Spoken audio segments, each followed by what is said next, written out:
Clara Whitmore did not cry when the last man turned his back on her. She had already used up every tear she owned. She just stood there in the middle of that cold community hall, holding her worn carpetbag with both hands, listening to the laughter move through the crowd like a wave she had no strength left to swim against. 27 years old and already invisible. That was the moment the door opened, and Nathan Cole walked in from the cold, like something the mountains had finally decided to send down. If this story already has your heart, subscribe to this channel right now, hit that notification bell, and follow Clara and Nathan all the way to the end. Drop your city in the comments below. I want to see how far this story has traveled.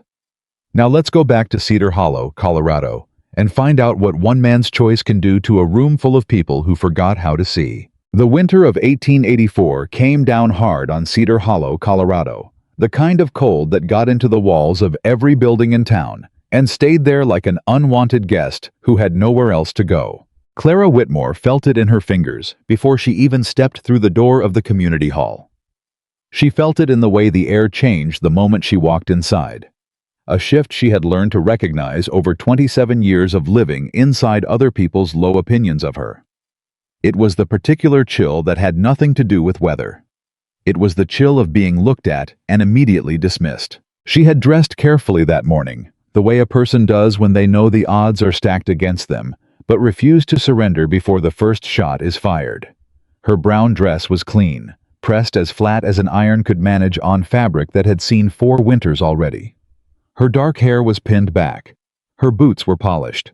She had done everything a woman was supposed to do when she wanted to be taken seriously. It had not mattered a single bit. From the moment she stepped inside, she felt the eyes move over her and then away. A collective dismissal so practiced and so swift, it might as well have been choreographed.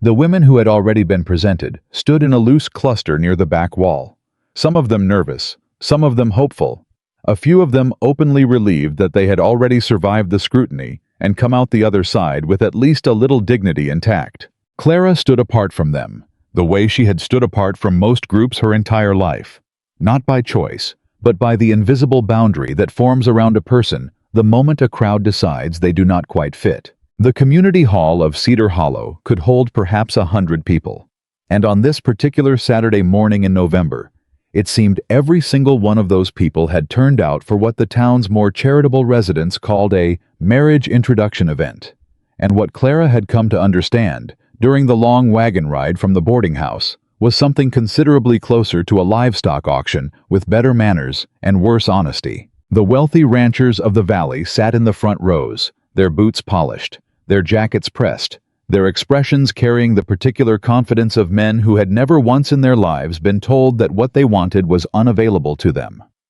They had organized this event, funded it, given it the weight of civic legitimacy, and they intended to leave it with exactly what they came for. Behind them sat their foremen and hired hands, men of lower standing but similar attitudes, along with the shopkeepers, the mill owners, the banker, the land agent, and a scattering of ordinary townspeople who had come partly out of curiosity, partly out of the same grim entertainment that draws people to watch something difficult and be grateful, privately, that it isn't happening to them. The women who had been presented first were, by the standards Cedar Hollow held to with great conviction, the obvious choices.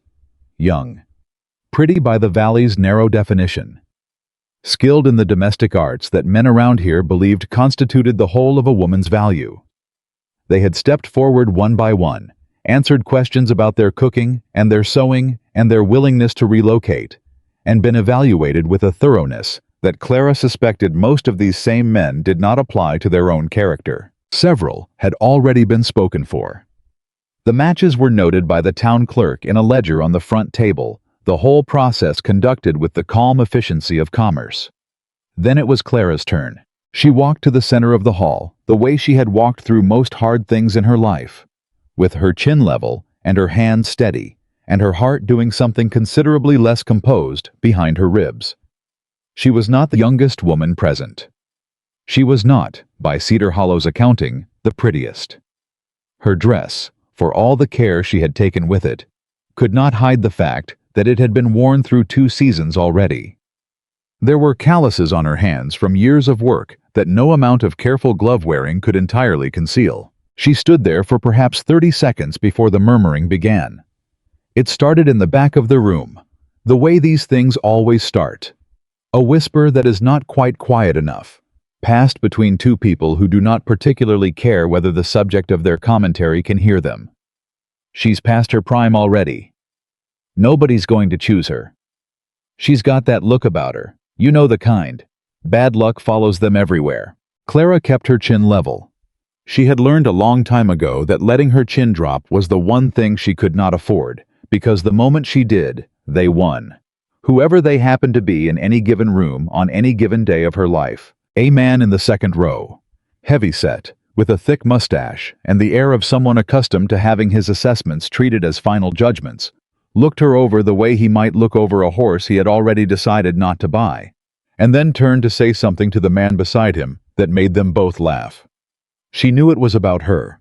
She did not need to hear the words. One of the ranchers near the front stood up, adjusted his jacket, and said in a voice that carried clearly across the hall, "I think we've seen everything we need to see here. Thank you, miss." He had not asked her a single question. He had not asked her name. He had looked at her for 30 seconds and concluded that there was nothing further worth knowing. Clara felt something move through her that was not quite humiliation and not quite anger, but lived in the uncomfortable territory between them. The specific, grinding pain of being reduced to a summary before anyone had bothered to read a single page. She turned to walk back toward the edge of the room. That was when the door opened. It opened hard, the way doors open when a person does not particularly care what impression they make by their entrance, pushed wide by a shoulder that had been pushing through hard things for a long time and had stopped being precious about it. Cold air swept into the hall, and every head in the room turned. Nathan Cole stood in the doorway. How was tall? The kind of tall that takes up space without trying, that changes the proportions of a room simply by occupying it.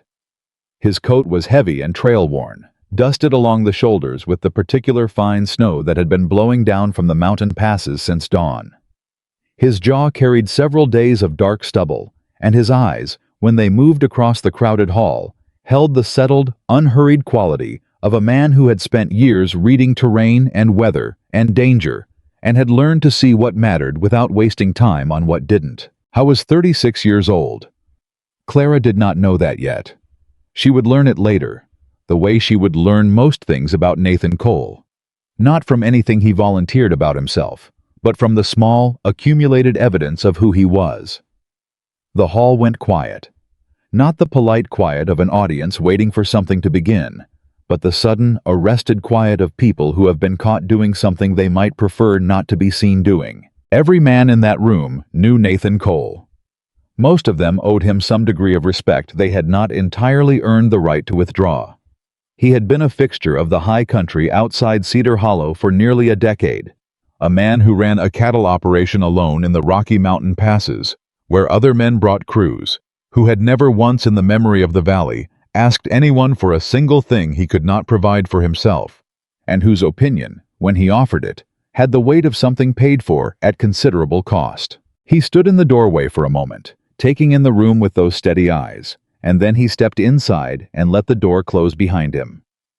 The auctioneer, a thin, nervous man named Eldridge, who had been running the event with the combination of forced cheerfulness and quiet dread that the role seemed to require, stepped forward with a smile that was working harder than it should have had to. "Mr. Cole, we didn't expect you to be joining us today. Most of the presentations have already been made, but if you'd like, we can—" "I heard there was an event," Nathan said.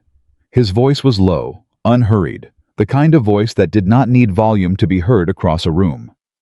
"I came to see." Several of the ranchers near the front exchanged glances.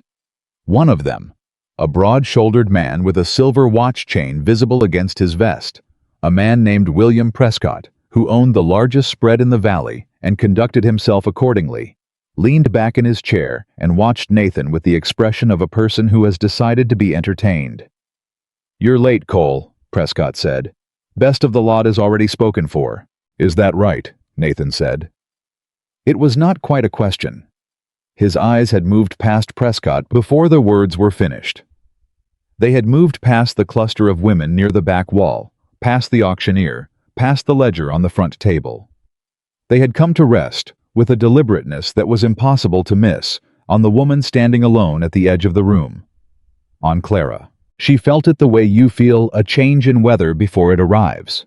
A shift in the atmosphere, a pressure difference, something that has not yet declared itself but is already undeniably present. She looked up from the floor she had been studying and found him watching her with those steady, unhurried eyes, and she did not know what to do with that. Nobody had looked at her that way in so long that she had almost forgotten it was possible. He crossed the hall toward her, not toward the cluster of young women who were watching him with expressions ranging from hopeful to openly calculating. Not toward Prescott or any of the other men who clearly expected to be acknowledged. Toward her. The murmuring started again, louder this time, less careful. What is he doing? Surely he's not. Has he lost his mind? He stopped in front of her.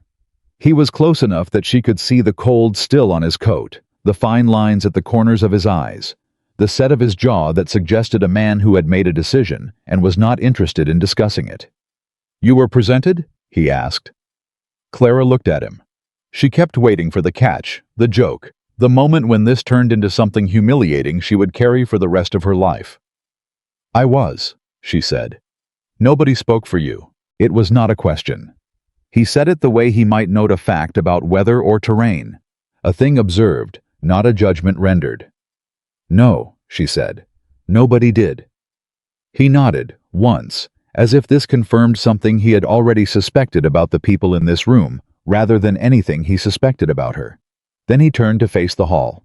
"I don't want perfect," he said.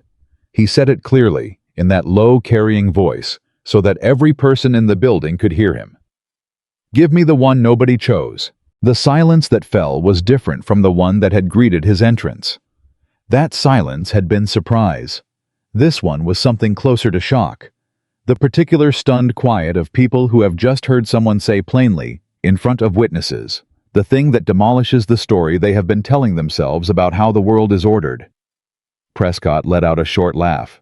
"You're serious." "I generally am," Nathan said.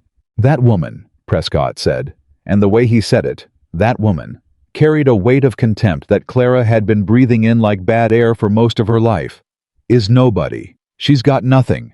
No family worth mentioning, no property, no prospects. You're Nathan Cole. You could take your pick of half the women in this valley." Nathan looked at him. "Then it's a good thing," he said quietly, "that you're not the one doing the picking." Someone in the back of the hall made a sound that might have been a suppressed laugh. Prescott's face went a shade darker. Clara had not moved. She was watching Nathan with an expression she was not entirely in control of. Something complicated working its way across her features. The collision of disbelief and something she had not felt in so long, it took her a moment to identify it. Hope. Small and fragile and terrifying. The way things are when you have been disappointed enough times that hope starts to feel less like a light and more like a liability. "Mr. Cole," she said, keeping her voice steady through an effort that cost her something. "I appreciate. I don't want you to feel obliged to. I don't do things out of obligation," he said. He looked at her again with those direct, uncomplicated eyes. "I do them because they make sense to me." "I don't know why I would make sense to you," she said. "You don't know me." "No," he agreed. "That's the point." She stared at him. "Every man in this room," he said, with a quietness that somehow reached every corner of the hall, "looked at you and decided he already knew everything worth knowing. I'm saying they were wrong. I'm saying I'd like to find out for myself." Eldridge, who had been watching this exchange with the expression of a man trying to determine which of several bad outcomes he was currently living through, cleared his throat. "Mr. Cole, if you're formally indicating interest, we would need to note it in the—" "Note it," Nathan said, without looking at him. The murmuring in the hall had risen to something closer to an open conversation. A dozen small arguments and observations colliding with each other. People turning to their neighbors to confirm that they were, in fact, seeing what they appeared to be seeing. A woman near the back said, loudly enough to be heard, "He's going to regret that." A man beside her shook his head. She'll run the first chance she gets. Women like that always do. Clara heard all of it. She had the particular talent, developed over years of necessity, of hearing things people did not fully intend for her to hear. The conversations happening just beyond the edges of what was meant for her. She heard it, and she felt it settle into her chest the way these things did, familiar and heavy. But she also heard something else. She heard the sound of a man who had walked into a room full of people waiting to see him do the expected thing, and had simply declined. She looked at Nathan Cole. "You understand," she said carefully, "that I'm not her project. I'm not someone who needs fixing." Something shifted in his expression. Not quite a smile, but something in the vicinity of one. "I figured," he said. "I'm not looking for something to fix. I've got enough of that up at the ranch already." Despite everything, despite the 100 eyes on her, despite the whispers, despite the cold weight of humiliation she had carried into this hall and was only now starting, cautiously, to set down. Clara felt the corners of her mouth move. She caught it, pressed her lips together. But Nathan Cole noticed, and the thing that was almost a smile in his expression came a little closer to actually being one. "I'd want to talk first," she said, "before anything is noted." "That seems reasonable," he said. "I'd want to know who you are." "Fair enough." "And I'd want to be able to say no," she said, "if I decide to." He looked at her steadily. "I wouldn't have it any other way." She held his gaze for a long moment. It was not easy, not because there was anything threatening in his eyes, but because sincerity, in her experience, was something that needed to be verified carefully before it could be trusted. She had been offered things that looked like sincerity before. They had not generally turned out to be what they appeared, but there was something in the way he stood, unhurried, without performance, without the slightly desperate quality that men sometimes had when they were trying to convince a woman of something that was mostly true, that she could not quite dismiss. "All right, Mr. Cole," she said. "Nathan," he said. "Nathan," she said. "I'll talk with you." He nodded. "Then let's get away from this room. I've had enough of these people for one morning." He said it without lowering his voice, which produced another surge of murmuring from the crowd and a visible tightening of William Prescott's jaw that Clara thought she might remember for a long time. She picked up her carpetbag. Nathan held the door. They walked out into the cold Colorado morning together, and behind them, the community hall of Cedar Hollow buzzed like a disturbed hive, every conversation reaching toward the same question. What in God's name had just happened? What had happened, as best as Clara could reconstruct it during the walk to the small tea room 2 blocks from the hall, was that a stranger had seen her. It was that simple and that enormous. She had been standing in a room full of people who had collectively decided, in under a minute, that she did not merit their attention, and a man she had never once laid eyes on had walked through a door and immediately made a different decision. The mechanics of it were not complicated. The weight of it was almost unbearable. She sat across from Nathan Cole in the tea room, a narrow place with 4 tables and a wood stove that was doing its honest best against the November cold. And she looked at him across the table and tried to figure out what she was dealing with. He had ordered coffee, both of them, without asking her preference, which would have irritated her under other circumstances, but which she let pass because he had corrected it immediately when she said she preferred tea. "Sorry," he said, without excessive apology. "Habit." "It's fine," she said. And then, because she had decided to be direct, which was the way she operated when she had lost her patience for the alternative. "Why did you do that?" He looked at her. "Come to the hall?" "Walk across the room to me," she said. When every other man in the building looked straight past me, he wrapped both hands around his coffee cup and considered the question with the same unhurried quality she was coming to associate with him. The sense of a person who did not feel the pressure to fill silence with words before he had found the right ones. "I grew up in a house," he said finally, "where my mother was told every day, in 100 different ways, that she wasn't worth much. By my father, by the neighbors, by the town. She was the smartest person I knew, harder worker than any man I'd ever met. And she spent most of her life believing what they told her, because they told it loud enough and long enough that it started to sound like truth. Clara was quiet. I got old enough, he said, to understand that the people doing the telling weren't worth a damn, and the thing they were telling wasn't true. By that time, she was gone. He looked at his coffee. I don't have patience anymore for rooms full of people deciding what someone is worth before they've asked a single question. That's a long answer, Clara said. You asked a real question, he said. Seemed like it deserved one. She studied him. What made you think I was worth asking a question about? You didn't cry, he said. She blinked. When they looked past you, he said. When that man in the front waved you off without knowing your name, you kept your chin level. You were ready to walk out of there with your dignity intact, even when every person in that room was trying to take it from you. He looked at her steadily. That takes something. I wanted to know what. Clara sat with that for a moment. She had kept her chin level because she had been keeping her chin level for 27 years, and she had never particularly thought of it as a display of anything. It was simply the only alternative to the other thing, which was not acceptable. But hearing it described that way, as something he had noticed, something he had assessed and found worth investigating, it did something to her that she was not prepared for. You don't know anything about me, she said, because it was true, and because she needed to say it, to put something real and solid into the middle of whatever this was.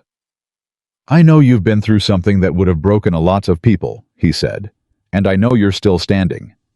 Standing is not the same as being whole, she said quietly. No, he agreed. It isn't. But it's a start. She looked at her tea. She looked at his hands around the coffee cup. Large, scarred from work, the hands of a man who did everything himself and had the evidence to show for it. I lost my family, she said. 3 years ago. A business arrangement that went wrong. We lost everything. The property, the savings, what little standing we had in the community. My parents didn't survive it. The losses they were too much, one after the other. She stopped. She had not said this out loud in a long time. She had carried it in the particular internal silence that becomes a habit when you have learned that sharing your losses gives people one more thing to use against you. I'm sorry, Nathan said. 2 words. He did not qualify them, did not follow them with advice or observation or the peculiar attempts at comfort that people sometimes offered that managed to make everything worse. Just 2 words, said with an evenness that somehow landed with more weight than a great deal of elaborate expression would have. After that, she said, people treated me like I had become the failure, like it was something that had gotten into me, something contagious. She looked up. I came out here from Kansas because I needed to start somewhere that didn't know me yet, somewhere that hadn't already decided what I was. And instead you walked into a room full of people who decided it in under a minute, Nathan said. It seems to be a particular talent of mine, she said, ending up in the wrong rooms. He looked at her. Or maybe the right rooms at the wrong time. She frowned. I don't see the difference. This one, he said, I showed up to. She looked at him for a long moment. You are a very strange man, Nathan Cole, she said. I've been told, he said, and this time the thing near his mouth was unmistakably a real smile, brief and unguarded, gone almost before it arrived. I've got a ranch in the high passes, 12 miles from town. I run cattle up there alone. I have done for 9 years. The house is solid, the water's clean, and the winters are hard, but I've managed them. He paused. I'm not offering you a comfortable life. I'm offering you a real one. Clara sat with that. What would you want from me? She asked. If we were to... She chose the word carefully. If we were to come to some kind of arrangement. I'd want a partner, he said. Someone who can think alongside me, someone I can trust. Not a housekeeper. I can cook my own food, he said. I've been doing it for 9 years. Not someone to produce children quickly so you have more labor for the spring. Something moved through his expression. Not offense exactly, but a recognition that the question was fair, that she was right to ask it. No, he said. Then what? She said. Because every man I have ever encountered who said he wanted a partner meant he wanted someone who agreed with him, cooked what he preferred, and was available whenever he decided he needed her. I reckon those men weren't worth much, Nathan said. They were considered perfectly respectable, she said, by every community they lived in. I don't put much stock in what communities consider respectable, he said. I've noticed communities tend to get it wrong more often than not. Clara looked at him. Something in her was pulling in opposite directions. The long-practiced caution that had been built up scar by scar, and something newer, smaller, more tentative, that was finding it difficult to dismiss this man with the tools she usually employed for dismissal. I would need time, she said. That's fair. I would need to know you better before I made any kind of decision. Also fair. And I would need it to be clear, from the beginning, that I am capable of taking care of myself. That whatever arrangement we came to, it would not be charity. He looked at her with those direct, unreadable eyes. Clara Whitmore, he said. I walked across a room full of people laughing at me to get to you. If I thought you needed charity, I would have stayed in my chair. She breathed. Just for a moment, something in her chest loosened. Some mechanism that had been held closed by long habit and longer disappointment, releasing by a degree so small it was nearly imperceptible, but present. All right, Nathan, she said. All right? I'll come and see this ranch of yours, she said. And we will talk more. And then I will decide. That's all I'm asking, he said. Outside the window of the narrow tea room, Cedar Hollow went about its Saturday business, entirely unaware that two people who had no particular reason to trust each other had just made, with great caution and considerable mutual uncertainty, a small, deliberate decision to try. It would not be easy. Nothing that mattered ever was. But Clara Whitmore, for the first time in 3 years, walked out of a building in this valley without the weight of being nobody's concern. It was a lighter feeling than she had expected, and a heavier responsibility than she yet understood. The wagon road out of Cedar Hollow climbed hard and fast, the kind of grade that made a horse work for every step and made a person grip the seat without thinking about it. Clara gripped it. She was not going to pretend she didn't. Nathan drove without talking, which she had already come to understand was not rudeness, but simply the way he occupied space, fully, quietly, without the compulsive need to fill silence that most people carried around like a nervous habit. The town fell away behind them. The sound of it faded. What replaced it was wind and the creak of the wagon and the occasional sharp report of a branch somewhere up in the timber, snapping under the weight of the previous night's ice. Clara watched the road and thought about what she had done. She had left that tea room and gone directly to the boarding house, packed her 2 bags in the time it took most women to decide what to wear, settled her account with the landlady. A transaction conducted with the particular frostiness of a woman who had heard about the morning's events and had opinions, and was standing outside with her bags before Nathan had finished seeing to the horse. He had looked at her when he came around the corner and found her already waiting, and something in his expression had shifted, very slightly, in a way she could not quite name. You move fast, he said. I have found, Clara said, that when a decision is made, hesitating generally makes it worse. He had taken her bags without comment and loaded them into the wagon bed with the same unhurried efficiency he seemed to apply to everything. And now here they were, climbing into the high country, while Cedar Hollow decided what story it was going to tell about them. They're going to talk, she said.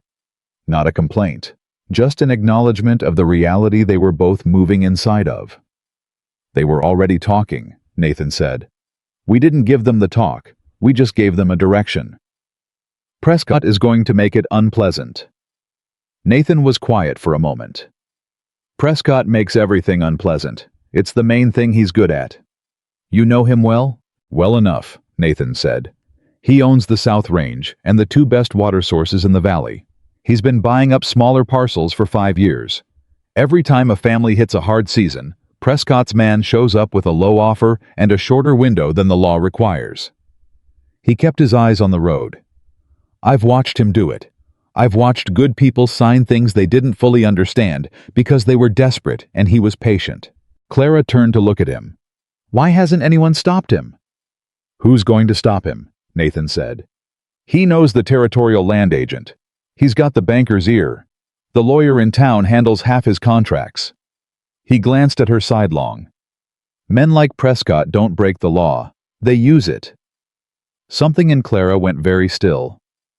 I know that kind, she said quietly. Nathan heard the shift in her voice. He did not press it. He let the road take them another quarter-mile before he said, without looking at her, "Your family's trouble. Was it that kind?" She breathed in slowly.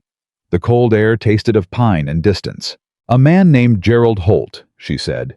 "He came to my father with a partnership offer for a grain operation in Wichita. Everything looked legitimate. The documents were correct. The terms were reasonable. My father was a careful man. He was not the kind of person who made reckless decisions." She stopped, started again. "Holt had been working the fraud for 2 years before my father ever met him. By the time it unraveled, there was nothing left that could be proven in a way that helped us. The money was gone, the property was attached, and Holt had already moved on to the next county and the next family. And your father died 6 months after we lost the house," she said. "My mother 4 months after him." She looked at the road ahead. "People said they died of the shock of it. I think they died of the shame, of being looked at the way people look at you when you've lost everything, like it must have been something you did." Nathan was quiet for a long moment. "It wasn't something he did," he said. "No," Clara said. "It wasn't." "Then the shame wasn't his to carry." "People don't choose what they carry," she said. "They carry what gets put on them." He looked at her then, a real look, the kind that didn't glance off a person but landed on them. "That's true," he said. "But sometimes they get to put it down." She didn't answer him. She wasn't ready to agree with that yet. But she didn't argue either, and in the particular economy of Clara Whitmore's emotional life, that was significant. The ranch appeared around a bend in the road, the way things appear in high country.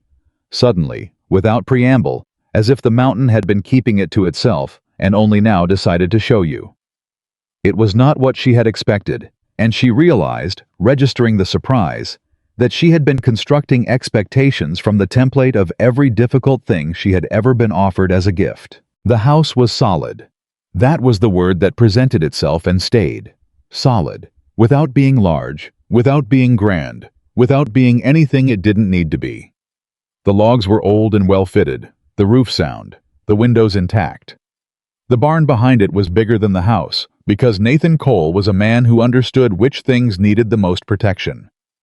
There was a garden plot to the east side, dormant for winter, but clearly tended. A woodpile along the north wall that was stacked with the particular precision of someone who understood that how you stored your wood told you something about how you thought about the future. "It's not much," Nathan said, because he apparently felt the silence required something. "It's more than I expected," Clara said honestly. He looked at her. "What did you expect?" She thought about it. "Something rougher," she said. "Something that needed more apologizing for." He was quiet for a moment. "I've been here 9 years. A man who lives somewhere 9 years and still hasn't made it worth living in has a problem that isn't about the house." He pulled the wagon up and climbed down. Clara waited for him to offer a hand, and when he did, she took it without making anything of it in either direction, neither refusing it in the way that makes the other person feel surveyed, nor leaning into it with the kind of gratitude that would have been inaccurate. She stepped down, let go, and looked at the house. "I want to be clear about something," she said, before they went in. "All right," he said. "I am not moving in," she said. "I am visiting. I will stay in whatever room you're offering, and I will make a decision when I have more information than I currently have. If I decide we don't make sense, I will leave, and there will be no argument about it." He looked at her with that steady, direct expression. "The spare room's at the end of the hall," he said. "There's a bolt on the inside of the door. I put it there because a person ought to be able to lock their own door and not have to ask permission."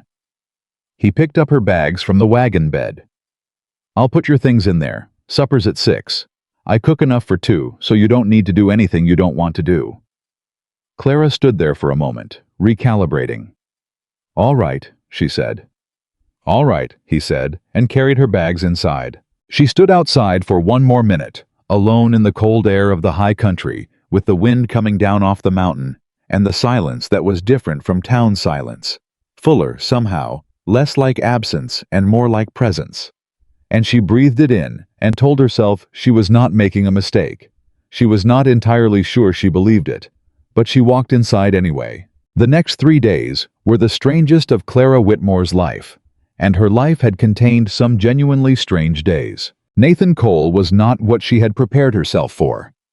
She had prepared for distance, for the particular chilly politeness of a man who has made an impulse decision and is now managing the consequences of it.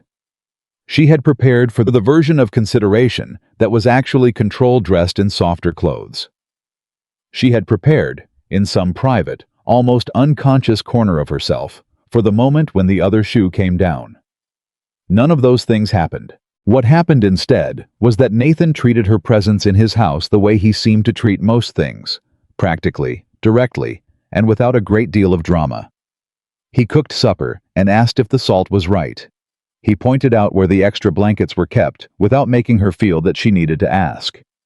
When she offered to wash the breakfast dishes on the second morning, he said, "If you want to," without the complicated subtext that had always previously accompanied that kind of statement. The invisible ledger that said this had been added to her account. She found herself watching him. She was not, she told herself, watching him the way a woman watches a man she is developing feelings for.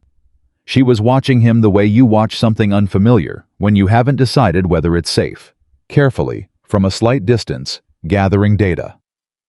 On the second afternoon, she found the ledger. She had not been snooping.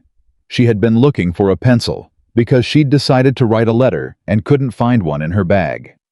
She'd opened the drawer of the writing desk in the main room and found, under a stack of what appeared to be supply tallies, a narrow ledger with a green cover, the pages dense with small, precise figures. She would have closed the drawer, except that the column headings caught her eye. They were land records, parcels, transaction dates, amounts paid. But the annotations alongside them were what stopped her. Small, careful notes in Nathan's handwriting that did not look like the record-keeping of a man tracking his own purchases. They looked like the record-keeping of a man tracking someone else's. "Those aren't mine." She spun around. Nathan was standing in the doorway, not angry, not accusatory, just present. "I wasn't," she started. "It's all right," he said.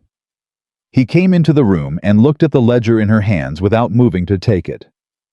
"I should have put them somewhere less obvious." "Whose are they?" He sat down in the chair across the desk and looked at her steadily. "Every land transaction Prescott has made in this valley in the past 6 years," he said. "Or at least the ones I've been able to trace." Clara looked down at the ledger. "You've been gathering this," she said. It was not quite a question. "For 3 years," he said. "Every time he takes a parcel, I record it. The price paid, the date, the circumstances. Some of these families, I knew them. I watched them sign papers in front of Prescott's lawyer on the same day their well went dry or their cattle took sick." He leaned forward, his forearms on his knees. "You don't get that kind of timing by accident." Something cold moved through Clara. Not fear exactly. Recognition. "You think he's engineering it," she said. "The hardships, to get the price down." I think he's been doing it for 6 years, and nobody's been able to prove it," Nathan said. "Because by the time anyone thinks to look at the pattern, the papers are signed and the families are gone." Clara sat down slowly in the chair on her side of the desk. She looked at the ledger, and then she looked at Nathan Cole. "Why are you telling me this?" she said. "Because you asked whose it was," he said. "And because I don't lie about things in my own house." "That's not what I mean," she said. "I mean, you don't know me. You've known me for 3 days. Why would you—" "Because," he said, and something in his voice had changed, taken on a weight that had not been there before. "The man who destroyed your family used the same method. Legal on the surface, predatory underneath. And because you're smart enough and careful enough that I think you might see something in these records that I've been missing for 3 years. He looked at her directly. "But only if you're willing." Clara sat very still. The fire was low in the grate. Outside, the wind had come up again, pushing against the walls of the house in long, steady gusts. And the sound of it was the kind of sound that made everything inside feel more contained, more considered, More like a place where decisions mattered. "Let me see all of them," she said. He got up and retrieved 3 more ledgers from the bottom drawer, setting them on the desk in front of her. She opened the first one and started reading. She read for 2 hours. Nathan worked at the other end of the room, mending a piece of harness leather, and did not interrupt her. The fire settled. The wind continued. Clara turned pages with careful hands, and the more she read, the more certain she became that she was looking at the same shape of crime that had consumed her father's life, executed with more sophistication and more patience, and a great deal more local infrastructure. "Nathan," she said, at the point where she was certain enough to say it. He looked up. "These 3 parcels," she said, pointing. "The transactions are 60 days apart, but the hardships that preceded each sale, the Henderson well, the Muir cattle sickness, the fire on the Bauer property, each one happened within 30 days of Prescott's man making contact. That's not coincidence, and it's not weather." She looked at him. "Someone is doing these things to order. Someone who knows the terrain and the water systems and can work without being seen." Nathan crossed the room and stood behind her, looking at the page she was pointing to. He was close enough that she was aware of it, aware of the warmth and solidity of him, and she registered it and set it aside because this was not the moment. "The water," he said quietly. "What about it?" "The Henderson well didn't go dry," he said. "I know that land. The aquifer that feeds it is connected to a mountain channel 3 miles uphill.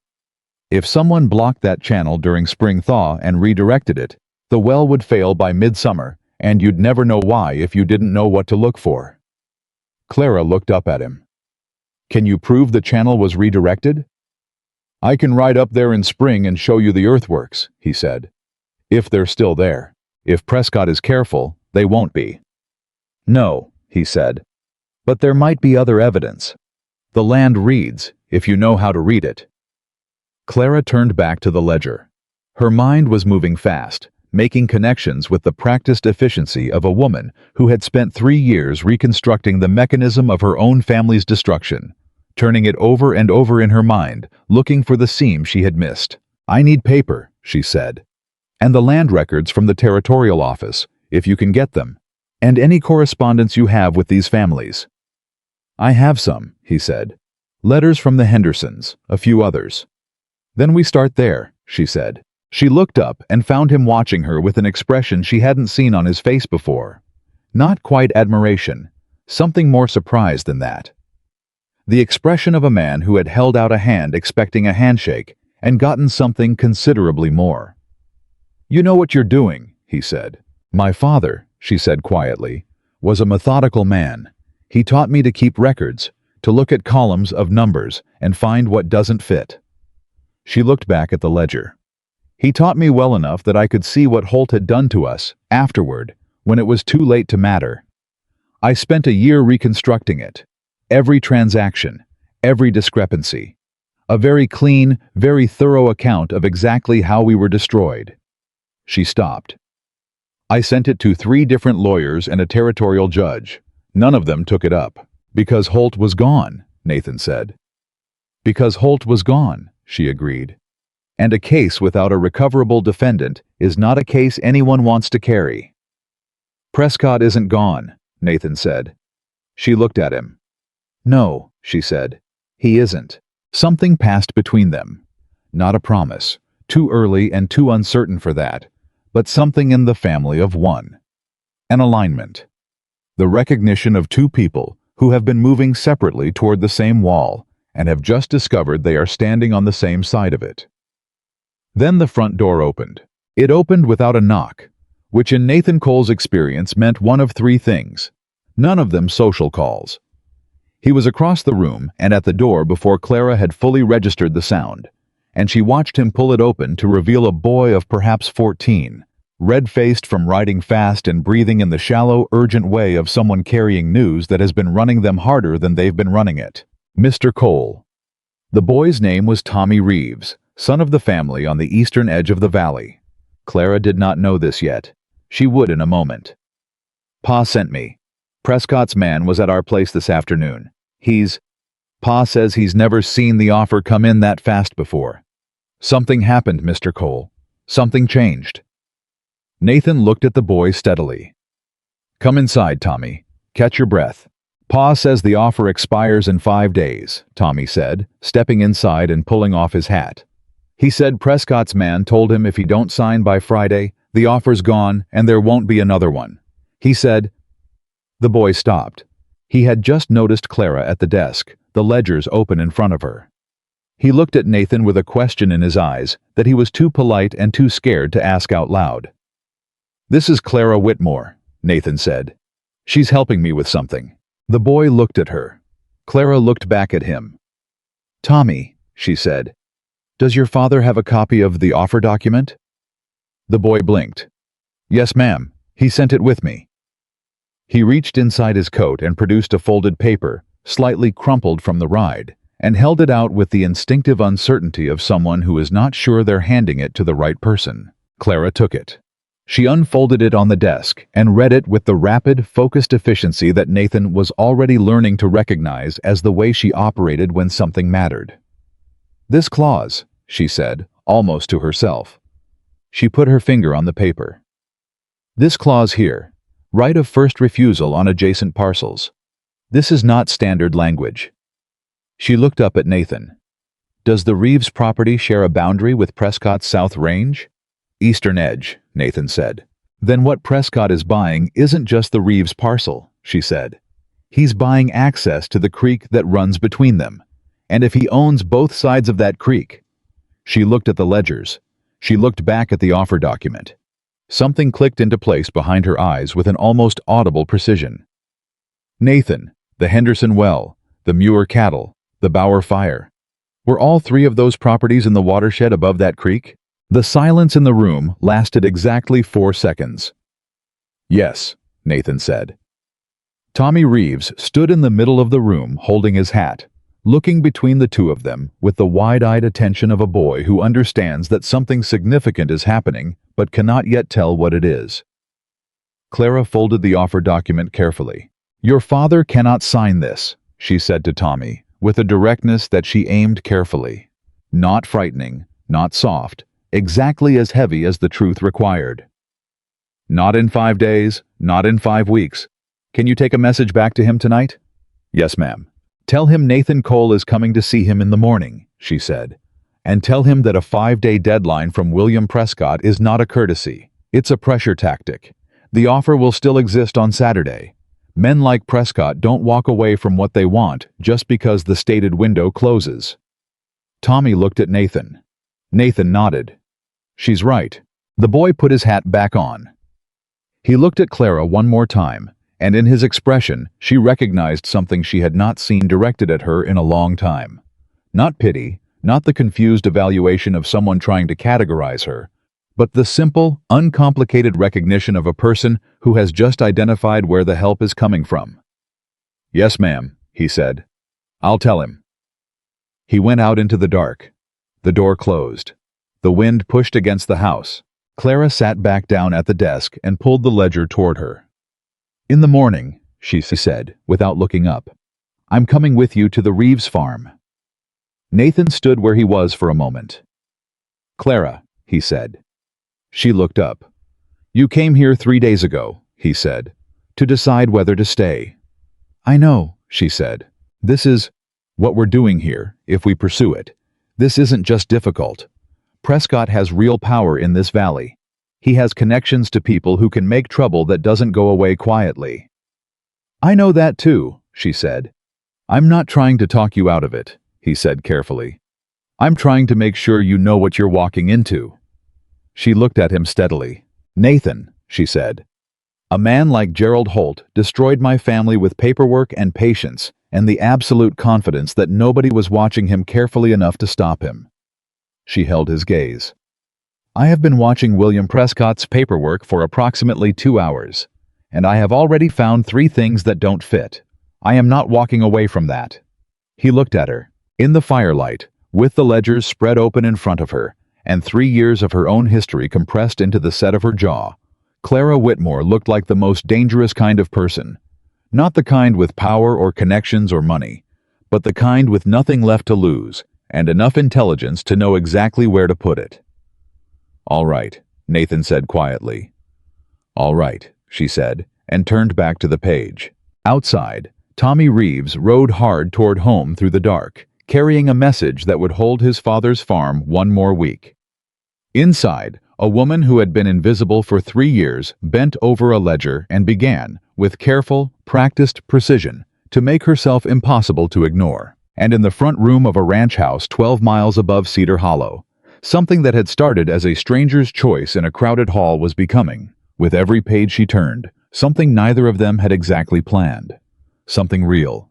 Something that William Prescott, in all his careful calculation, had not thought to account for. They rode out to the Reeves farm in the early gray of the following morning. Clara on the spare horse Nathan had saddled without being asked, which she noticed and did not comment on.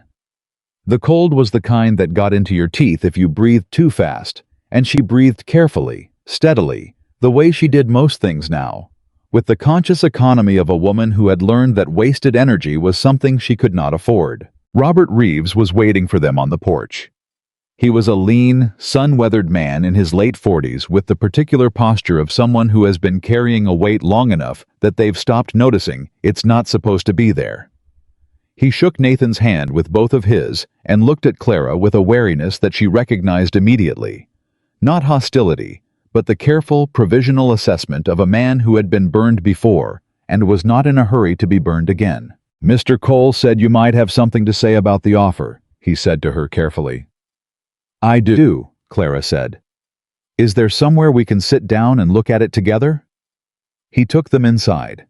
His wife, Margaret, brought coffee without being asked, and then stood against the wall with her arms folded across her chest, in the stance of a woman who intended to hear everything said in her kitchen, regardless of whether she'd been invited into the conversation. Clara appreciated her immediately. She spread the offer document on the kitchen table, alongside the notes she had made the night before, and she walked Robert Reeves through it, the same way her father had once walked her through ledger columns, line by line, without condescension, asking questions rather than delivering conclusions, so that the understanding would be his, not borrowed. "This clause here," she said, pointing. "Right of first refusal on adjacent parcels. Do you know what that means in practice?" Robert studied it. "Means if I want to sell anything nearby, Prescott gets first offer." "It means more than that," Clara said. "In conjunction with the water rights language in Section 3, it means Prescott can prevent you from selling water access to anyone but him. Now, your eastern boundary. Where does your creek run?" "Comes down from the ridge," Robert said slowly. "Runs along the property line and then south, past what used to be the Henderson place." "The Henderson place that Prescott bought 2 years ago," Clara said. Robert went still. Margaret unfolded her arms and stepped forward from the wall. "If Prescott owns both sides of that creek," Clara said, "he controls the water supply for every family on the south side of the valley. Not just yours. Everyone downstream." She let that sit for exactly as long as it needed to. The 5-day deadline isn't because the offer expires. It's because he needs this parcel before the spring assessment, when the territorial water rights filings are due.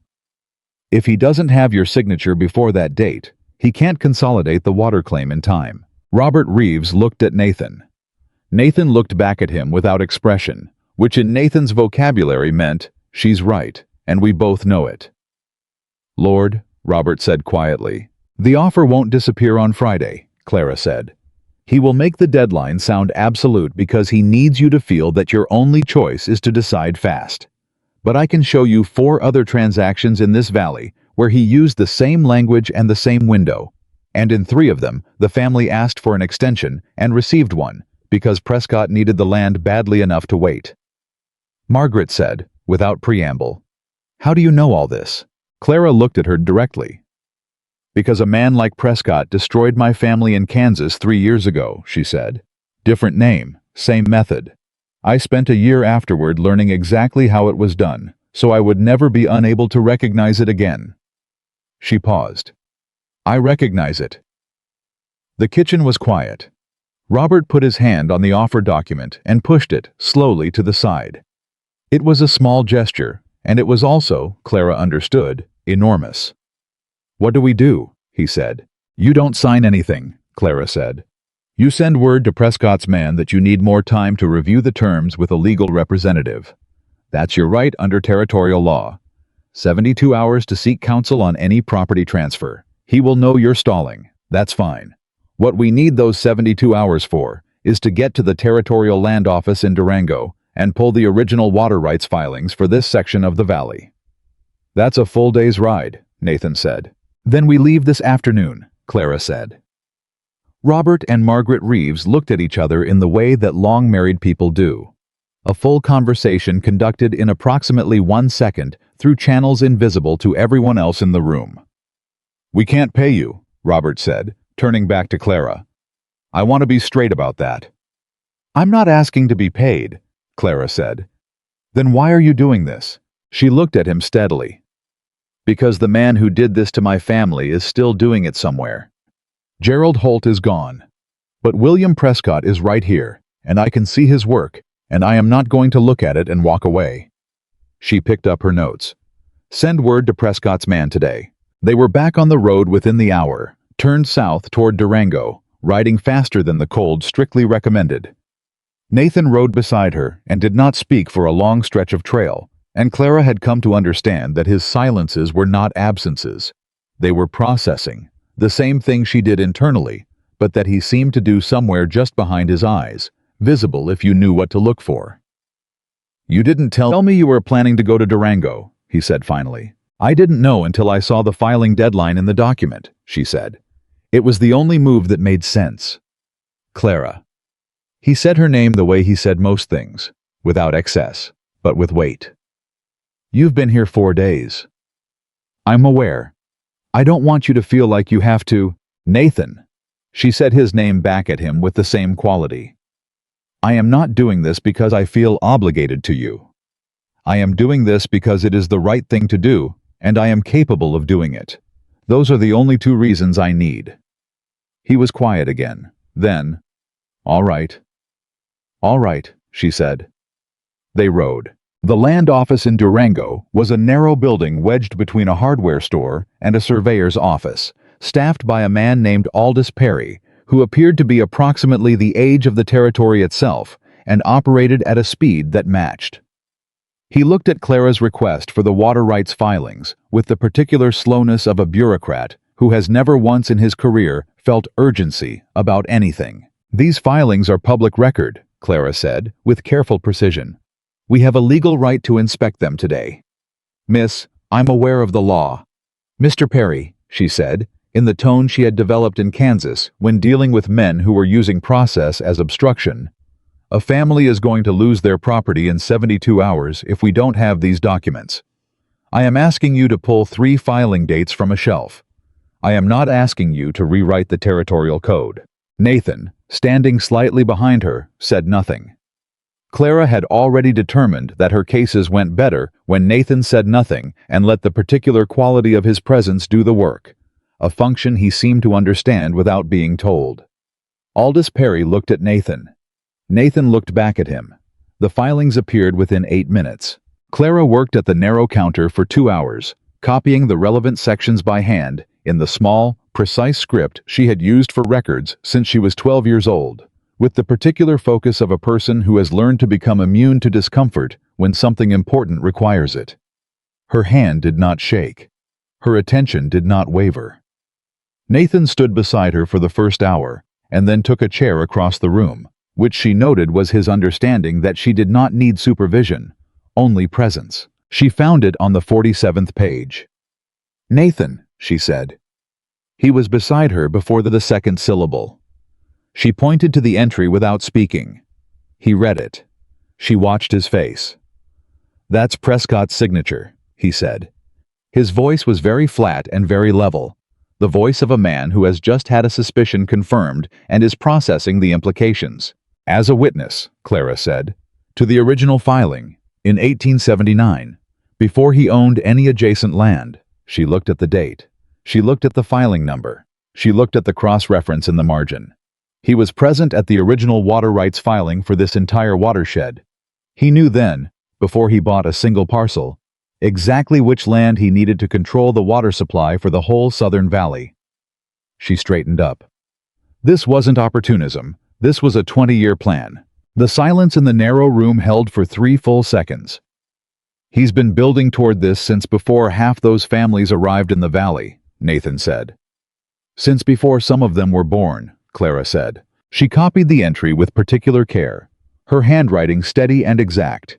And she was aware that her hands were steady, not because she was calm, but because she had made the decision, somewhere in the last 47 pages, that calm was required, and therefore she would produce it regardless of what was happening behind her sternum. They rode back toward Cedar Hollow, in the long blue dusk of a November evening, and the cold had teeth now, the kind that found the gaps in your coat and worked its way through, and neither of them talked for the first miles because there was too much to think and not enough room inside the thinking for conversation.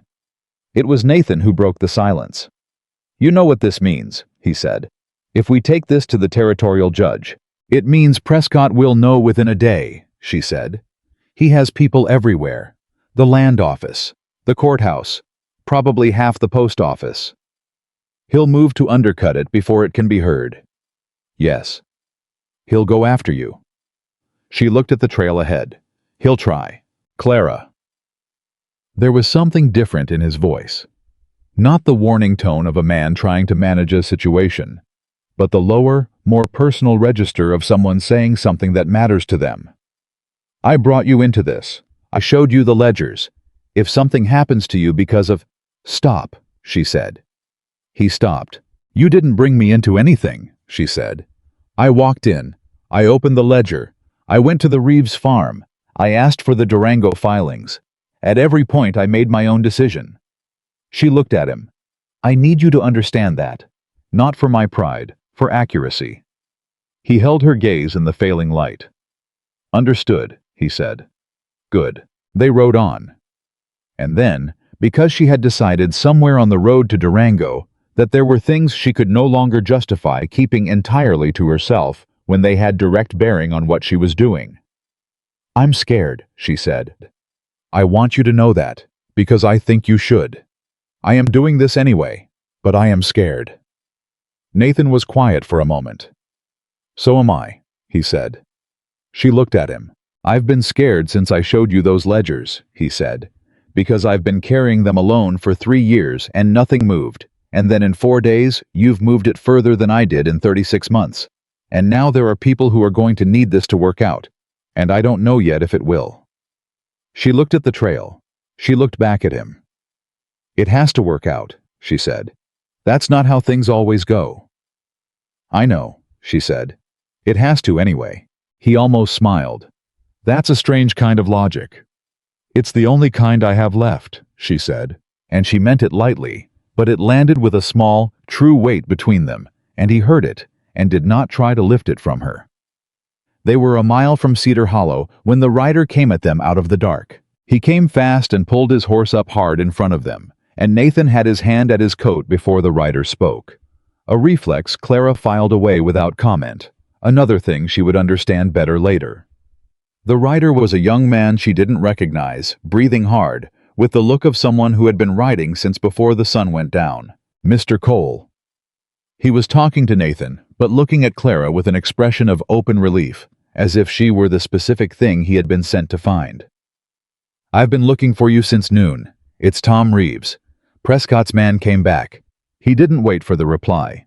He brought 2 men with him, and he told Tom if he didn't sign tonight, he was going to have problems with his water supply by morning. Clara felt everything in her sharpen. "Exactly?" she said. "Yes, ma'am." The young man, she learned his name was Cal, the Reeves neighbor from the next parcel east, was still breathing fast. "Tom sent me to find you. He didn't sign, but the men are still there." Nathan had already turned his horse. "Cal," Nathan said, "ride back and tell Tom we're coming. Tell him to stall. Keep talking. Don't sign anything." "Yes, sir." Cal wheeled his horse and went. Nathan looked at Clara. She was already moving. The Reeves farm had 3 horses tied outside it that didn't belong there, and light coming from the kitchen window in a way that said the people inside were not comfortable. Nathan pulled up short of the yard, and Clara pulled up beside him, and they both sat for a moment reading the situation the way you read terrain before you commit to a path. "I'm going in," Clara said. Clara. Nathan. She looked at him with a steadiness she had to construct on the fly, but that came out solid. I have the documents, the filing, his signature. If I walk in there with that in my hand, Prescott's man has a problem that threats don't solve. She looked at the lit window. If you walk in, it becomes a confrontation between men. If I walk in, it becomes something he doesn't have a script for. Nathan looked at her for exactly 2 seconds.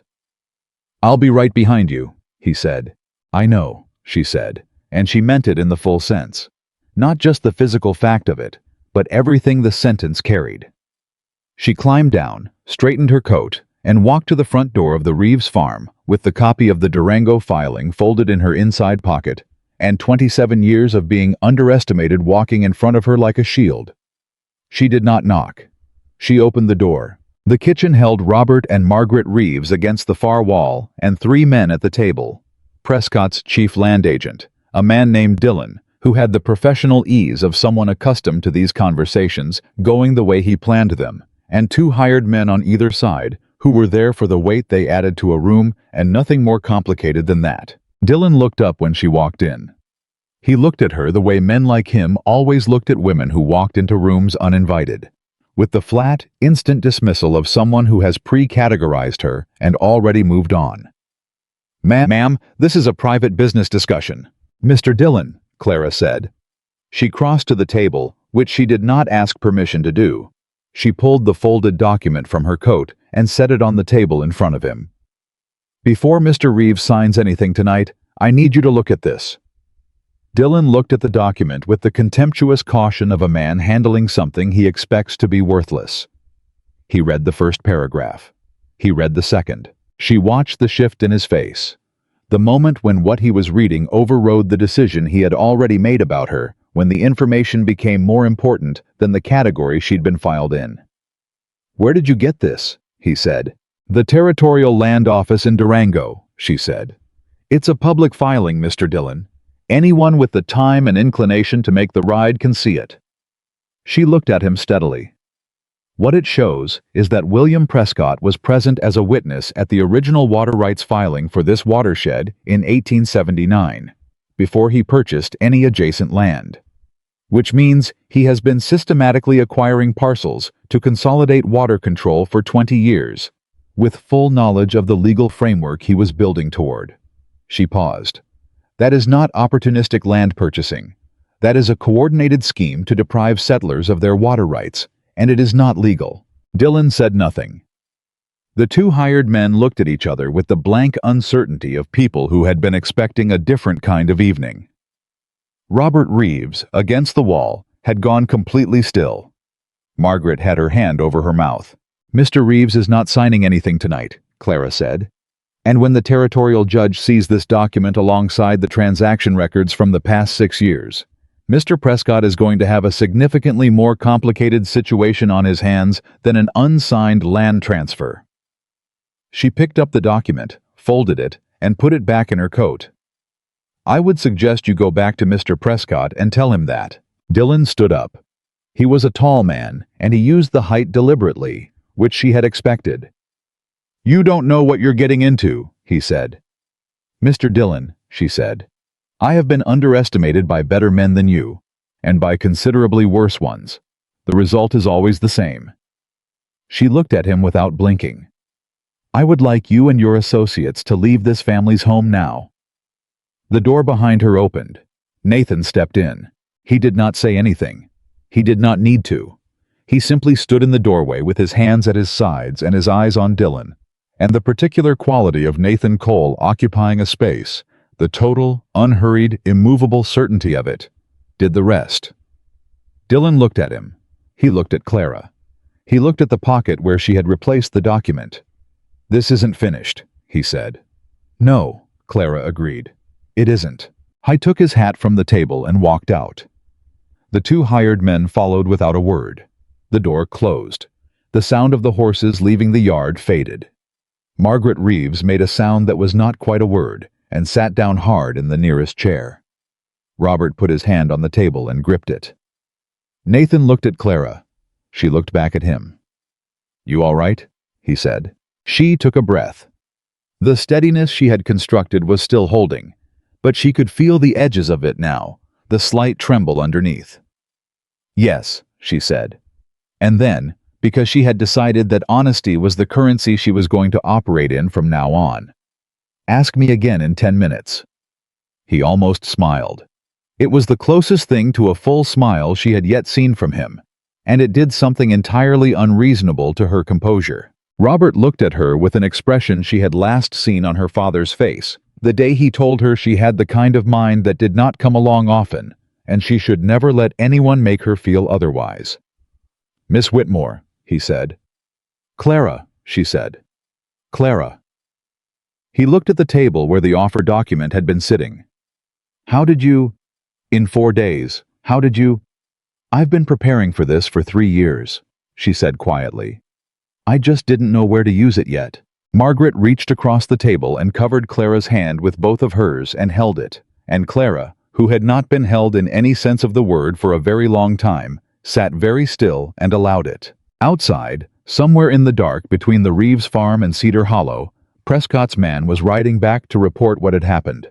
And William Prescott, in whatever room he occupied at whatever hour, was about to learn that his 20-year plan had run into something he had not anticipated in any of his careful calculations. A woman with nothing left to lose, and a filing from 1879. And in the kitchen of a farm that was still, for tonight, intact, Nathan Cole leaned against the doorframe and watched Clara Whitmore accept comfort from a woman she'd met that morning.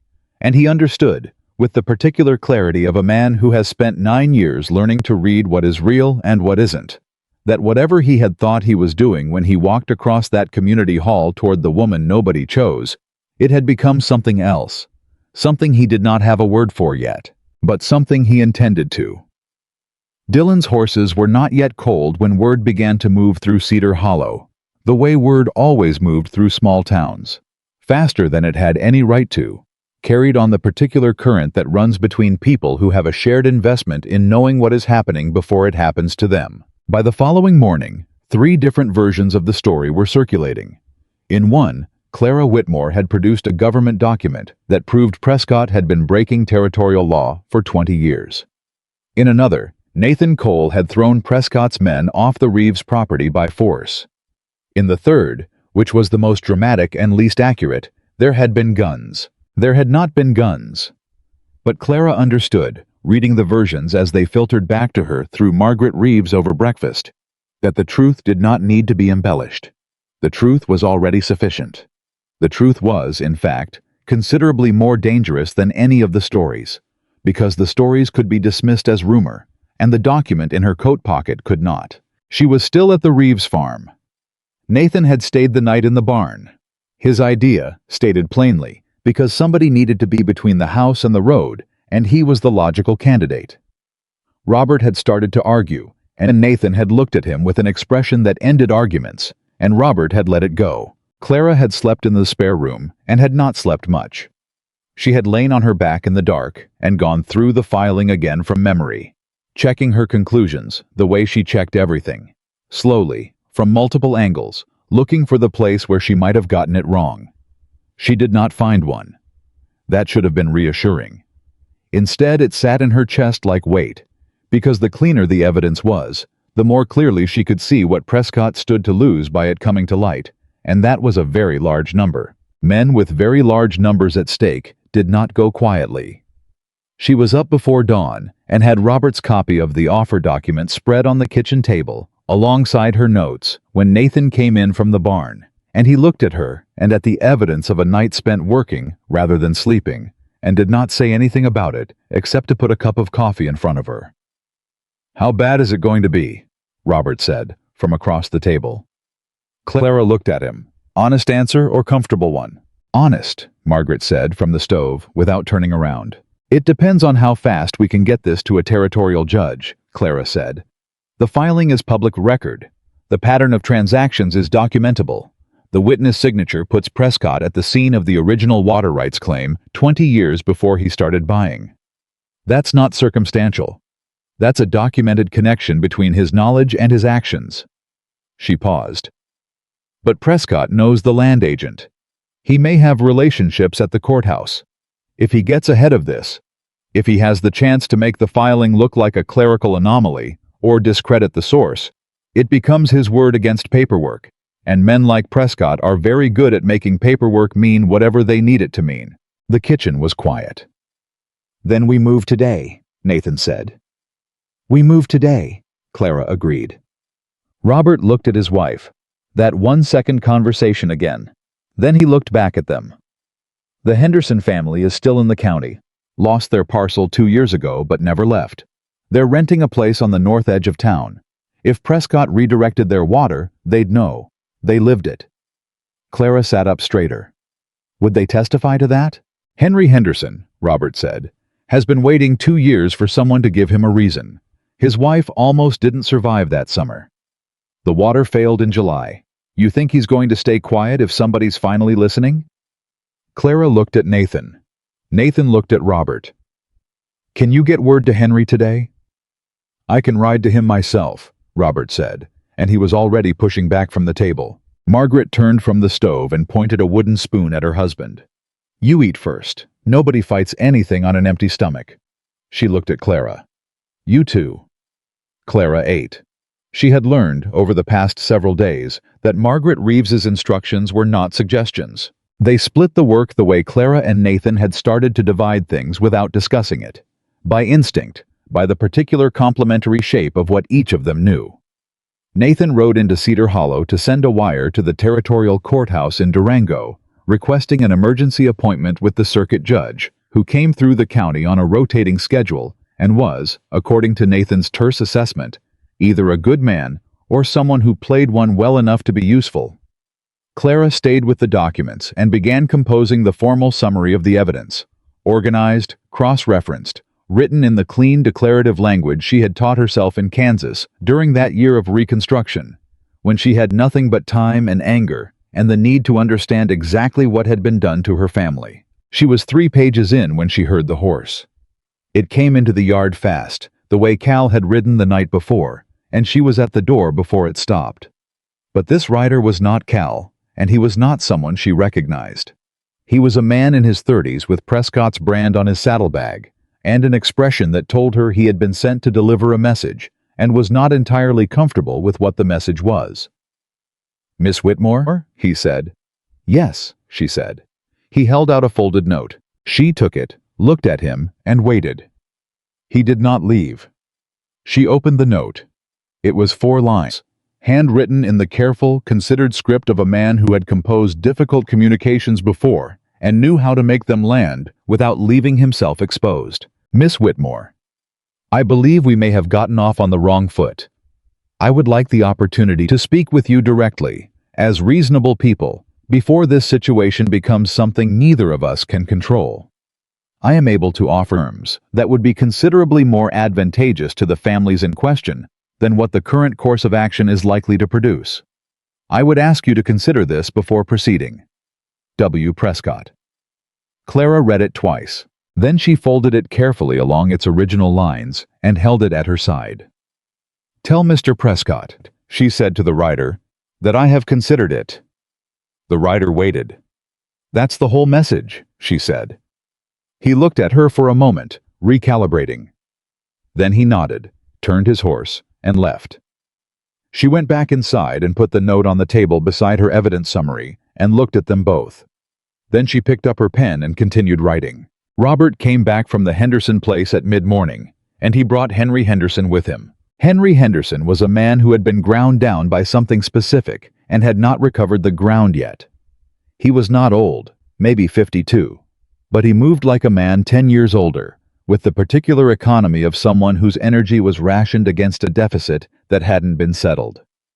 He sat down at the Reeves kitchen table and looked at Clara's documents with eyes that she recognized. The eyes of a person who has been waiting a long time to see something that matches what they know happened to them. "The water failed in July of '82, he said. "We'd had that well for 11 years. Never failed. Not in the droughts of '79, not in anything." He looked at the table. "By August, my wife couldn't keep anything down. The water we were hauling from 2 miles over wasn't enough for the stock. We lost 14 head. He looked up at Clara. Prescott's man showed up August 15th, offer in hand. Told us it was the best we'd get. Did you suspect the well failure was intentional? Clara said. I suspected something, Henry said. I went up to the ridge in September, after we'd signed and we were packing to leave. I found earthworks on the mountain channel, fresh ones. Stones moved and packed, the kind of work that takes more than one man. His jaw was tight. I didn't have anyone to tell. I didn't have anything in writing. I didn't have... He stopped. He looked at the documents in front of Clara. Is that what I think it is? It's the 1879 water rights filing, Clara said, with Prescott's signature as a witness. Henry Henderson put his hand on the table, flat, and held it there like he needed the solid surface to keep himself from some other response. He knew, Henry said, very quiet. He knew from the beginning where that channel ran. Yes, Clara said. My wife nearly died, he said. I know, she said. And then, because it was true, and because he deserved to hear it directly, I am going to make sure this is in front of a territorial judge before the end of the week. I am going to need you to write down what you found on that ridge. Everything you saw. Dates, locations, what the earthworks looked like, exactly as you just told me. Can you do that? Henry looked at her with an expression that was several things at once. Grief for what was already lost, something harder and hotter underneath it that had been waiting somewhere for a place to go. Yes, he said. I can do that. Good. Clara pushed paper and a pen across the table. Start now, while it's in front of you. Nathan came back from town at noon with two things. Confirmation that the circuit judge, a man named Caldwell, was scheduled to hold session in Cedar Hollow in 4 days rather than the 2 weeks his rotation would have predicted. Someone had apparently moved his schedule, which Nathan had caused to happen through a wire and a contact in Durango, whose name he did not volunteer and Clara did not ask for. And the information that Prescott had spent the morning at the bank. The bank, Clara said. Long meeting, Nathan said. Frank Adler, the banker, came out of it looking like a man who'd been told something he didn't want to know. Clara thought about that. Prescott is consolidating. He knows the judge is coming, and he's trying to secure his financial position before the hearing. She looked at her notes. We need the bank records, or at least we need to know whether any of the land transactions were financed through loans with Adler's bank as the instrument. That's harder to get, Nathan said. I know, she said. But if Prescott borrowed against the land he was acquiring, and the acquisitions were fraudulent, then the bank is holding collateral that was obtained illegally. Adler is going to want to know that before Prescott does, if we can get to him first. Nathan looked at her. You want to go to the banker? I want to talk to him, Clara said. Not the same thing. Prescott was just there. Then he won't expect us to follow him in, she said. He'll think we're too intimidated. She looked at Nathan steadily. Are we? He held her gaze for a moment. No, he said. Good, she said. Let's go. Frank Adler was a small, careful man who ran the Cedar Hollow Bank with the anxious precision of someone who understood that every decision he made created a paper trail, and paper trails had a way of outlasting the intentions behind them. He looked at Nathan and Clara across his desk with the expression of a man receiving guests he had not invited and was not entirely sure he could ask to leave. Mr. Cole, he said. Miss Whitmore, Clara said. She put the evidence summary on his desk, open to the transaction page. Mr. Adler, I'll be direct with you because I think you'll find it more useful than the alternative. In 4 days, the Circuit Judge Caldwell is going to hold a hearing on William Prescott's land acquisition practices in this valley. I have a documented connection between Prescott and the original water rights filing for the Southern Watershed going back to 1879. And I have testimony from a family whose water supply was deliberately disrupted before Prescott's purchase offer arrived. She paused. If any of those land transfers were secured with loans from this bank, the collateral those loans are held against may be legally compromised. I thought you should know that before the hearing rather than during it. Adler looked at the document. He looked at Clara. He looked at Nathan, who was doing the thing where he occupied a chair with the absolute stillness of a man who does not need to say anything to be very much present. I don't see how this is the bank's concern, Adler said carefully. Mr. Adler, Clara said, with the particular patience she had developed for men who knew more than they were admitting. You've been the financing institution for this valley for 15 years. If William Prescott has been committing fraud for 20, and if loans from this bank were part of the mechanism, then you have a choice. You can be the banker who didn't know and cooperated with the investigation the moment you did.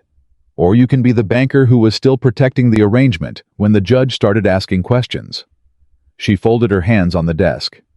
The first position is significantly more comfortable than the second. The silence in Adler's office lasted a long time. Then he opened his top drawer, took out a folder, and set it on the desk. I would want immunity from any proceedings, he said. I can't promise you that, Clara said. I'm not the judge. What I can tell you is that cooperation at this stage looks very different from cooperation after the fact. Adler looked at the folder. He looked at the window. He looked finally at some point in the middle distance that contained whatever it is a man looks at when he has been carrying something he never entirely believed in and has just been given a reason to put it down. There are 6 loans, he said, all secured against parcels in the South Valley. The terms were, they were not standard. There were provisions that I questioned at the time. He pushed the folder toward her. I questioned them in writing. The letters are in that file. Clara opened the folder. Her eyes moved down the first page. She looked up. You documented your objections. I documented everything, Adler said, with the exhausted dignity of a man for whom paperwork had always been, at least, something he could trust. I may not have acted on them correctly, but I documented them. She closed the folder. May I take this? You may take copies, he said. I'll have my clerk make them this afternoon. Clara looked at Nathan. Nathan looked at the folder. Thank you, Mr. Adler, Clara said. Don't thank me yet, he said. Thank me if Caldwell can actually do something with this. I've seen Prescott walk away from things before. So have I, Clara said. With different names. He doesn't this time. She said it with a quietness that was not bravado, the particular tone of someone who has moved past the point where they say things to convince themselves and arrived at the point where they say them because they are simply true. Adler looked at her with the slightly dazed expression of a man who had expected a woman he could manage and received instead a woman he had better listen to. Who are you? He said, not rudely, just with the genuine curiosity of someone recalibrating. Nobody you'd have heard of, Clara said. A woman from Kansas. She stood up. Nathan stood with her. They were almost to the office door when Adler said, Miss Whitmore? She turned. Prescott came to see me this morning, he said. He told me. He stopped, started again. He said there was a woman stirring up trouble in the valley and that she was motivated by a personal grievance and shouldn't be taken seriously. He looked at his desk. He said she was the kind of woman who couldn't be trusted because she had nothing to lose. Clara stood very still. He was right about one thing, she said. Adler looked up. I don't have anything to lose, she said. He should have thought harder about what that means. She walked out. Nathan fell into step beside her on the boardwalk, and they were half a block from the bank before he said quietly, He's already trying to discredit you. I know. It's going to get uglier before the hearing. I know that too. He was quiet for half a step. Clara, I need to ask you something, and I need you to hear it as a real question, not as doubt. She looked at him. Are you doing this for you, he said, or for your father? The question landed like a stone in still water, spreading from the point of impact in all directions. She had not expected it. She had not expected it because it was exactly the question she had been not asking herself for 3 days, keeping it at the edge of her thinking where she could see it without having to look at it directly. She stopped walking. Both, she said after a moment. Is that a problem? No, he said. It means something to me, though. She looked at him. It means you've got 2 reasons, he said. And in my experience, people with 2 real reasons are harder to stop than people with 1. She breathed. That's a strange thing to find comforting, she said. You're a strange woman, Clara Whitmore. You've mentioned something along those lines before. He almost smiled, And this time it was closer to complete than any previous version. A real, warm, slightly worn-looking smile that did something to her she was done pretending it did not. She looked at the street ahead. She looked at her hands, which were steady. "We have 4 days," she said. 4 days, he agreed. "Then let's not waste them." They were 2 days from the hearing when Prescott made his move, and when it came, it did not come from the direction Clara had been watching. It came from the boarding house. The landlady, the same woman who had watched Clara leave with her bags and her frozen dignity, had apparently been speaking to people. Specifically, to a man named Garrett, who wrote for the Cedar Hollow Courier, which was not a large paper, but was the only paper, and which Prescott had, it turned out, been a financial supporter of for 4 years. The piece ran on a Wednesday morning. Clara read it at the Reeves kitchen table and did not flinch, which cost her something. It described her, without using her name, as a displaced Kansas woman of uncertain circumstances who has inserted herself into local land matters for reasons best understood as personal rather than public. It questioned the legitimacy of her documentation. It suggested that the territorial filing she claimed to have found was either misinterpreted or potentially fabricated, and it quoted an unnamed source close to Prescott's operation who said that Clara had a history of making claims she cannot substantiate. Margaret watched her read it. "He's going after your credibility," Margaret said. "Yes," Clara said. "Can he make it stick?" Clara set the paper down. "He can make some people doubt me. That's all he needs. Not to disprove what I have, but to make the community uncertain enough that when the hearing comes, the judge hears background noise alongside the evidence." She looked at the paper. "He's done this before, to people without documentation. It worked because they had nothing to show." "You have documentation," Margaret said. "I have a filing from a public office signed by a named witness," Clara said. "I have bank records. I have testimony from a man who found earthworks on a mountain ridge."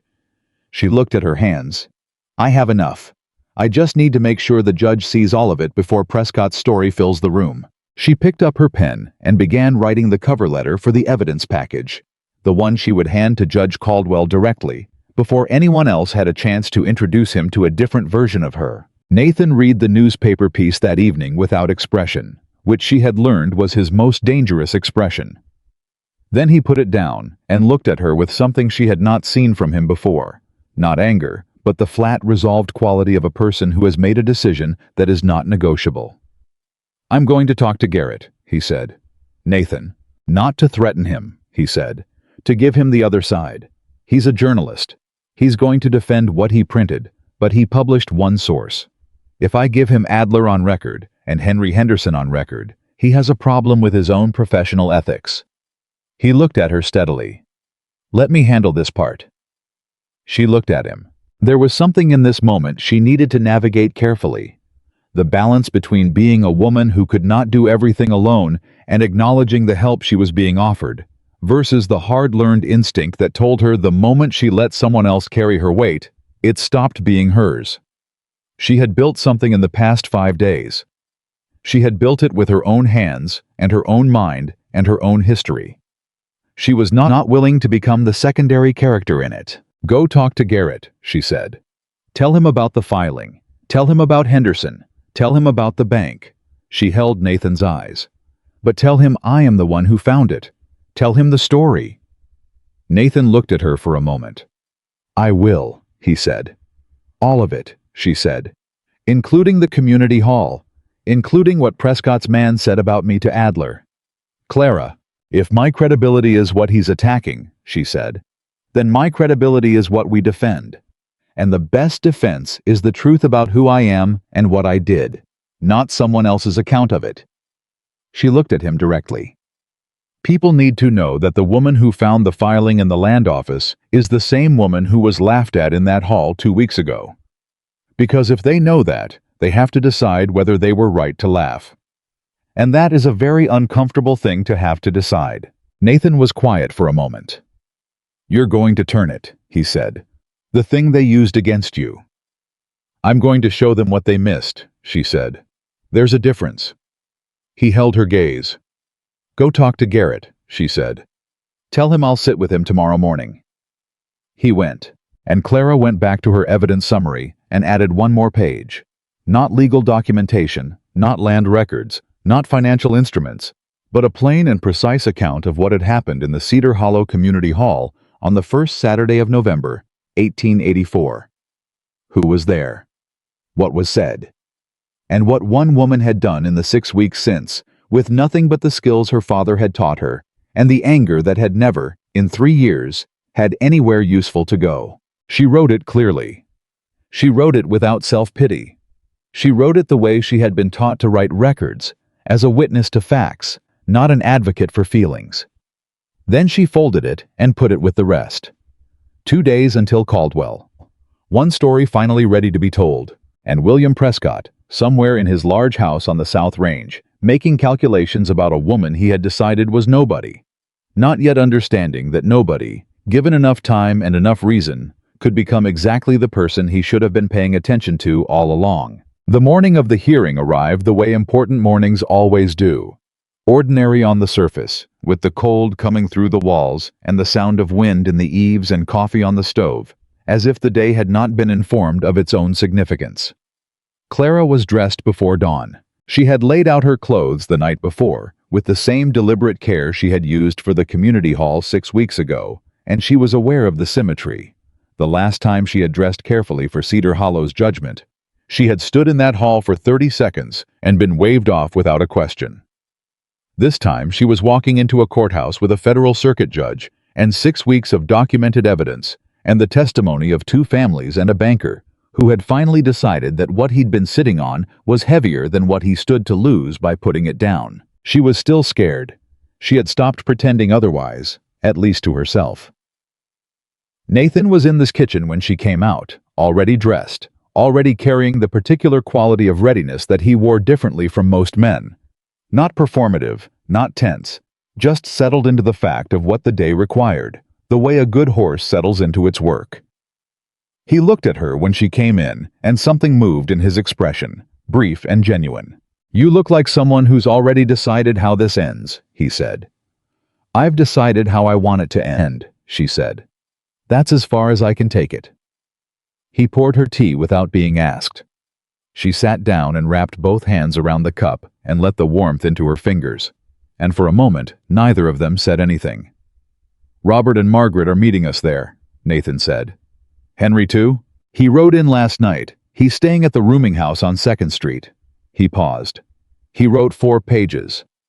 "Good," she said. "Garrett is going to be there, after the hearing." She looked up. "He's running the story?" "He told me he'd run whatever the hearing produced," Nathan said. "He also told me, and I don't think he particularly wanted to admit this, that after he talked to you yesterday morning, he went back and pulled the original transaction records himself, from the county office." He set down his cup. "He found 2 more parcels that follow the same pattern, ones that aren't in your summary." Clara went very still. "Why didn't he say that when I was sitting with him?" "I wanted to verify them first," Nathan said. "He's a careful man when he's not being used."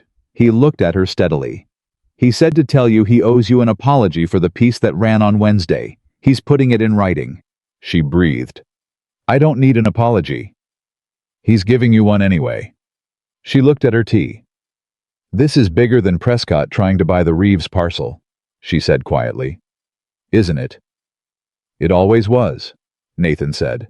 "And if Caldwell is—" She stopped. "If Caldwell is connected to Prescott the way the land agent is, if Prescott has gotten to him, then we take it to the federal level," Nathan said without hesitation. "I have a contact in Denver, a man who worked land fraud cases for the territorial government before he moved to federal jurisdiction. I wrote him 3 days ago." He held her gaze. "We don't stop at Caldwell if Caldwell is the wrong door." She looked at him. In 6 weeks, she had come to understand Nathan Cole, the way you come to understand terrain you've walked repeatedly. Not just the surface of it, but the underlayer, the places where it holds firm, and the places where it gives. She knew that his quietness was not passivity. She knew that when he made a statement without qualification, the qualification had already been considered and dismissed. She knew that he had written to Denver 3 days ago without telling her because he had not wanted her to need the backup plan. Not from overprotection, but because he understood that people who are building something need to believe in it while they're building, and the backup plan is what you have ready for after. "You didn't tell me," she said. "No," he said. "You should have." "Maybe," he said. "I was wrong not to. I was trying to—" He stopped. "I was trying to make it easier." "I don't need it easier," she said. "I need it honest." "I know," he said. "I'm sorry." She held his gaze for a moment. Then she picked up her cup. "Thank you for writing to Denver," she said. "Don't do the other thing again." "I won't," he said. She drank her tea. The courthouse in Cedar Hollow was not large, but it was the largest room in town that wasn't the community hall, and Clara was not going back to the community hall if she could help it. The court met in the former land office building on Main Street, a drafty, high-ceilinged space that smelled of old paper and wood smoke and the accumulated weight of decisions that had mattered to the people they'd been made about. It was full. She had not expected that. She had expected the parties directly involved: the Reeves family, Henry Henderson, Adler from the bank, Prescott and his legal representation, Nathan herself. She had not expected the 30-odd people who had packed themselves along the walls and into the rear benches, bundled in winter coats, watching with the focused attention of people who have a stake in the outcome, even when their names are not on the papers. She recognized faces. The Muir family, who had lost their cattle in the summer of '81. 2 men who had worked the Bauer property before the fire took it. The woman who ran the dry goods store who had, Clara had learned through Margaret, lost her brother's homestead to a Prescott offer 6 years ago, and never entirely recovered from the suspicion that it had not been a fair transaction. They were all here. She walked to the front table with her evidence folder and set it down and sat.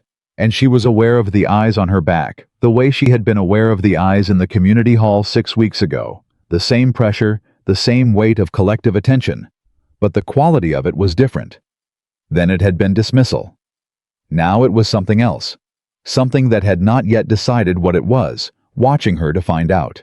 William Prescott arrived with his lawyer, a man named Calloway, who had a reputation in the valley for being effective in the way that a sharp instrument is effective. Precisely, coldly, and entirely without moral consideration for what it was being used on.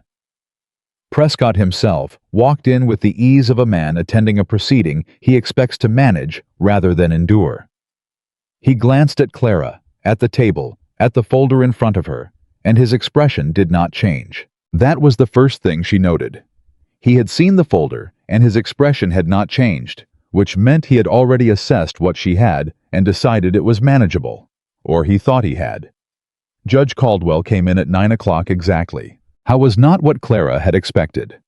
She had built, in her mind, several possible versions of this judge: the compromised version, connected to Prescott; the indifferent version, going through procedural motions without genuine attention; the overworked version, looking for the quickest resolution. The man who took his seat at the front of the room was in his 60s, lean and deliberate, with the eyes of someone who had spent a great deal of time reading documents and people, and had developed equal skepticism about both. He looked at the room. He looked at the tables. His eyes moved across Clara the way they moved across everything else, quickly, without expression, filing. "I have reviewed the petition submitted by Mr. Cole," Caldwell said, without preamble, "and the documentation attached. I have also received a rebuttal brief from Mr. Calloway on behalf of Mr. Prescott, submitted yesterday evening." He looked at both tables. "We are going to hear from witnesses. I am going to ask questions. Nobody is going to speak out of turn. If you have something to say, you will wait until I ask you for it." He looked directly at Clara. "Miss Whitmore, the petition identifies you as the primary compiler of the documentary evidence. Is that accurate?" "Yes, Your Honor," she said. "Then we'll start with you." Calloway was on his feet.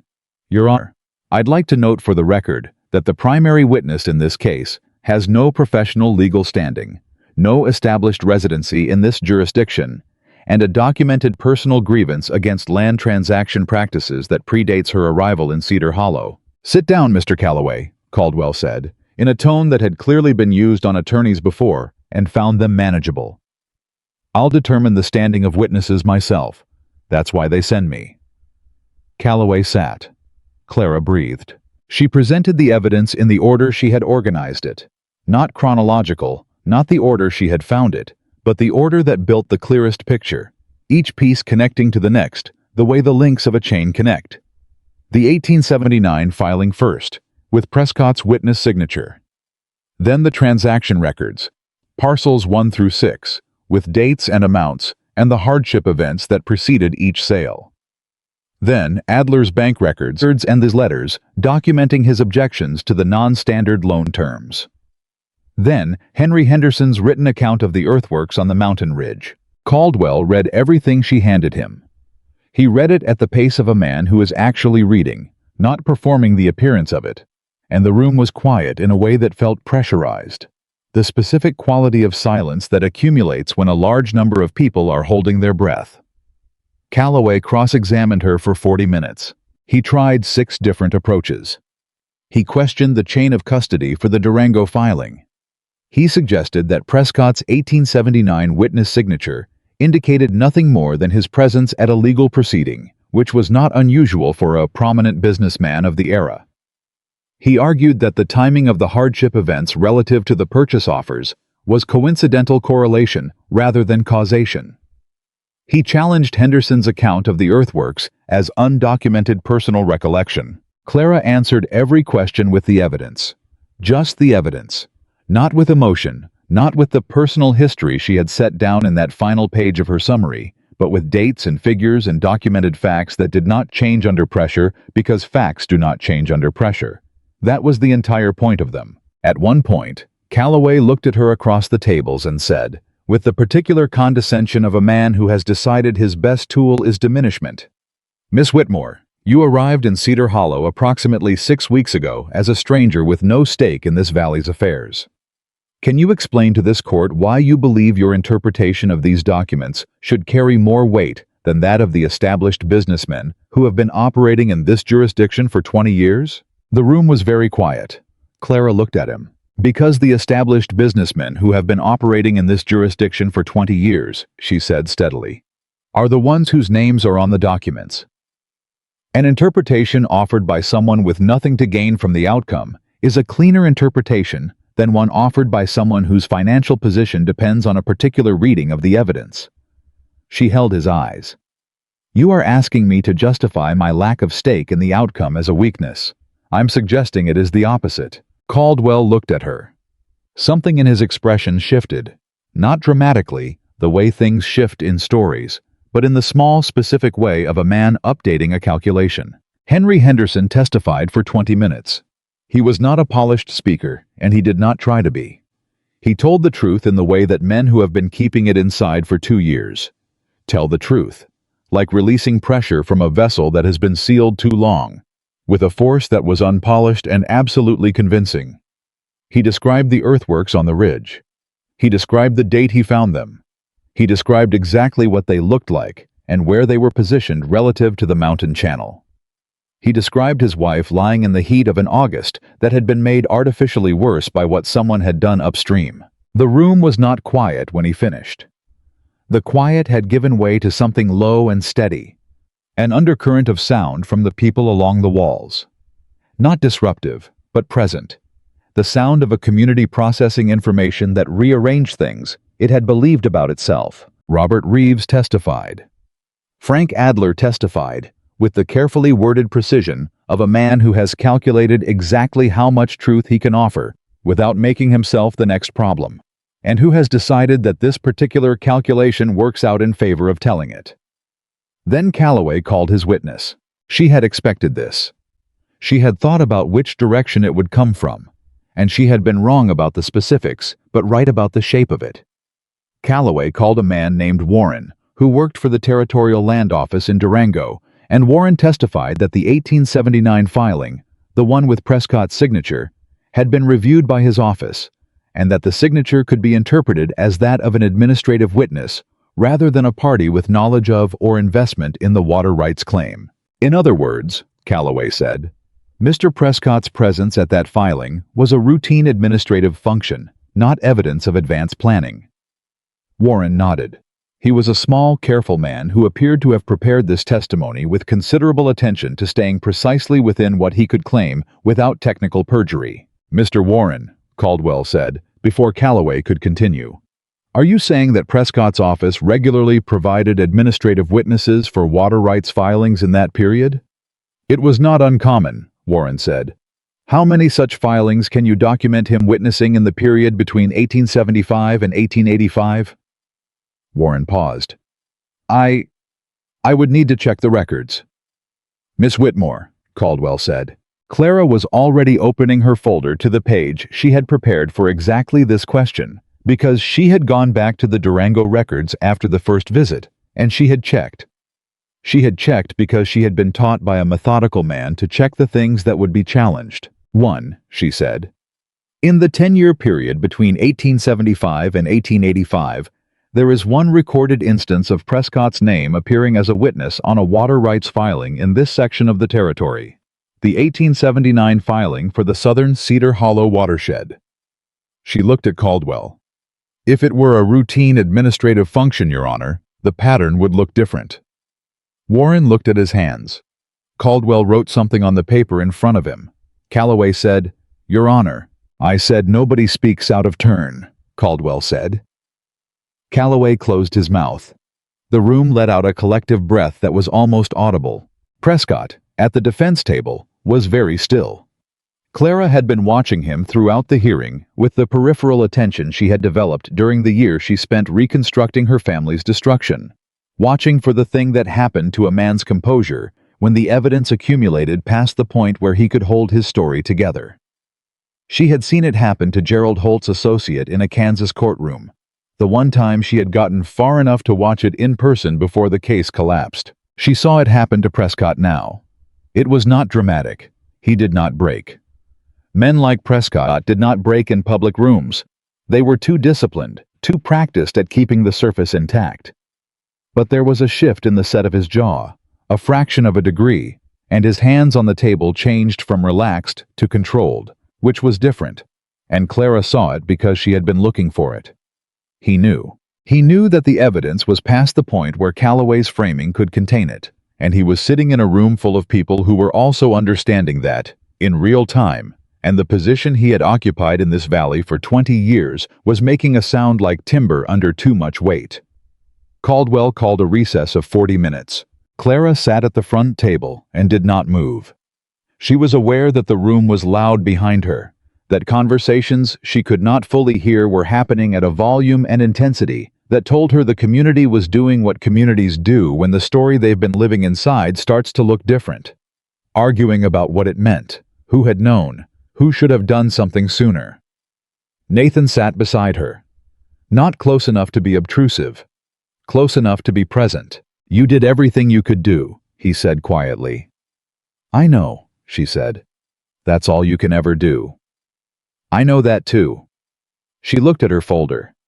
I keep thinking about my father, sitting in a courtroom in Kansas with his own set of documents that were also clean and also correct, and walking out of it with nothing changed."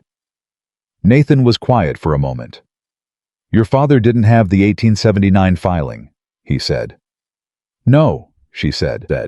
"And he didn't have Henderson." "No. And the banker who handled Holt's transactions didn't come forward." She looked at the table. "No, he didn't. Clara." Nathan said her name the way he had been saying it for 6 weeks, not as a summons, not as a management tool, but as a thing with weight, something he handled carefully because he understood it mattered. "What happened to your father was not something you could have fixed, even with everything you know now. You were 24 years old, and the system was already sealed against you." He looked at her steadily. "This is different. You made it different." She breathed. It was not a comfortable truth. Comfortable truths were easier to receive. This one required her to sit with the fact that some things could be changed and some things could not, and that the unchangeable ones were not her fault, even when they lived inside her like they were. She was still sitting with it when Caldwell came back. He spoke for 11 minutes. He spoke in the flat, considered language of a man who has spent a career putting precision where emotion wants to go. And Clara followed every sentence with the full focus of someone who has learned that legal language has a way of meaning the opposite of what it appears to mean if you don't read it carefully. He did not rule in full today. He said that clearly. This was not the final disposition. Howe was referring the matter to the Territorial Attorney General's office for investigation of the land transaction pattern. He was placing a hold on all pending Prescott land transfers in Cedar Hollow County, pending that investigation. He was directing the land office to produce the complete filing history for the Southern Watershed for the past 25 years, and he was making one additional order. He looked at the defense table when he made it, and his voice did not change, but Clara heard something in it. The very slight addition of weight that a judge's voice gets when he is saying the thing that is the point of everything else. The Reeves parcel transfer is suspended pending investigation, he said. The Henderson transaction will be reviewed for potential reversal on grounds of material misrepresentation. All parties with documented interest in the affected parcels are directed to retain their records. He paused. This court finds sufficient cause to believe that the pattern of transactions documented in the evidence submitted constitutes a coordinated scheme to manipulate property acquisition through induced hardship, which if proven constitutes fraud under territorial statute. He closed the folder in front of him. We are adjourned. The room broke. Not into chaos. Cedar Hollow was too contained a place for chaos, and these were too contained a people, but into the intense, overlapping sound of 30 people processing something significant at the same time, the particular noise of a community revising itself. Clara sat at the front table. She sat there for a long moment while the room moved around her, and she felt the thing she had been afraid to feel before, because feeling it too early had always been dangerous. The cautious, tentative loosening of something that had been held very tight for a very long time. Henry Henderson crossed the room to her. He stood in front of her table and looked at her with eyes that were doing something complicated. Miss Whitmore, he said.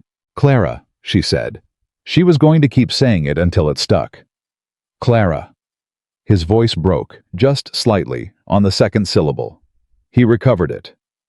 My wife is going to want to thank you herself. I don't know yet if we get the land back. I understand that. There may be a path, she said. The investigation opens it. I can't promise anything further than that. I know, he said. But somebody finally listened. He looked at her directly, with the raw, unguarded expression of a man who has stopped caring whether his face shows what he's feeling. Somebody finally listened, and it turned out to matter. She could not answer him right away. She needed a moment. She took it. It mattered because you told the truth, she said. I just made sure someone was in a position to hear it.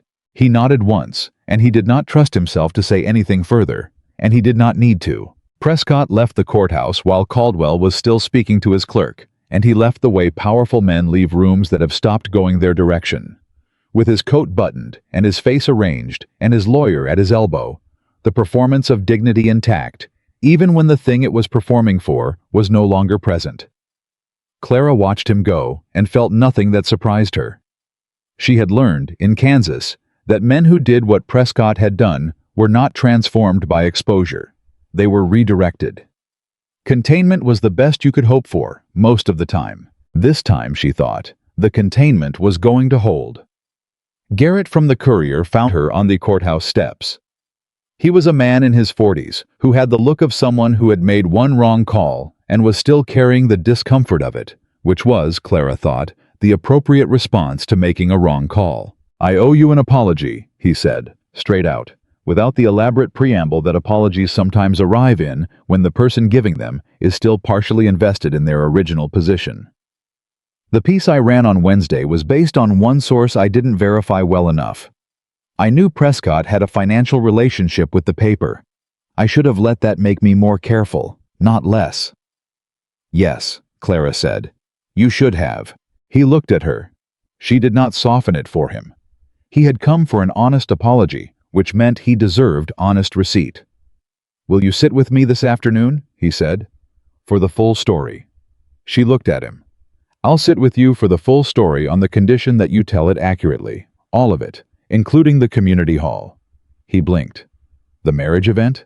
The event where every man in Cedar Hollow passed over a woman in 30 seconds without asking her name, Clara said. And where that woman spent the next 6 weeks producing the evidence that brought this hearing. Yes. That part is the story too. Tell it or don't sit with me. He looked at her for a long moment. All right, he said. Good, she said. 3 o'clock. She turned back to the courthouse steps. Nathan was waiting at the bottom of them, and she walked down to him, and they stood for a moment in the cold November air, with the sounds of Cedar Hollow resuming around them, wagon wheels and voices, and the ordinary noise of a town that had just been asked to understand itself differently. Well, Nathan said. Well, she said. Caldwell referred it. He referred it, she said. That's not the end. It's... She looked at him. It's the beginning of what can be done. Is that enough? She thought about it honestly. It's more than my father got, she said. And it's not finished yet. She looked at the courthouse door. The investigation is real. Henderson has a path. The Reeves family keeps their parcel. Prescott's water scheme is on record in front of a federal court. She looked back at Nathan. Is that enough? No. But it's real, and it moves in the right direction, and that is more than what I walked into Cedar Hollow with 6 weeks ago. He looked at her with those steady, direct eyes. What did you walk into Cedar Hollow with? He said. 6 weeks ago. She considered the question seriously, the way she considered everything. A carpet bag, she said. 2 changes of clothes, the skills my father taught me, and the anger I hadn't figured out what to do with yet. And now, she looked at him. She looked at him the way she had been looking at him for 6 weeks, carefully, from a slight distance, with the particular attention of a person who has been gathering data and has finally accumulated enough to draw a conclusion. Now I'm staying, she said. The simplicity of it landed between them with more weight than a long speech would have. Staying, he said. At the ranch, she said. If that's still... Yes, he said, before she finished the sentence. And then, because he was Nathan Cole and he did not leave things in the imprecise middle when precision was available, it was always yes, from the day you sat down with those ledgers. She looked at him. That was 4 days in, she said. I know when it was, he said. She breathed. Something moved through her that was not the cautious, tentative thing she had been permitting herself for 6 weeks. The small, guarded loosening she'd allowed in controlled doses, carefully rationed against the possibility of being wrong. This was different. This was the thing underneath the caution, the thing that had been waiting behind all the careful management of her own feelings for longer than just 6 weeks, for longer than Cedar Hollow, for longer than the journey from Kansas. The feeling that she had, finally, arrived somewhere. Not because Nathan Cole had chosen her in a crowded room. Not because the judge had ruled in her favor. Not because the Valley would read about her in the Courier on Saturday and recalibrate what it believed about the woman it had dismissed. But because she had walked into the hardest room she could find, with the skills she had, and she had used them until they mattered. And she was still standing at the end of it, and for the first time in 3 years, standing felt like enough. Thank you, she said to Nathan. He looked at her carefully.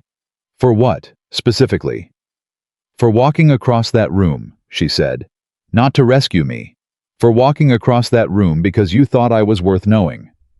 You were, he said. You are. She held his gaze.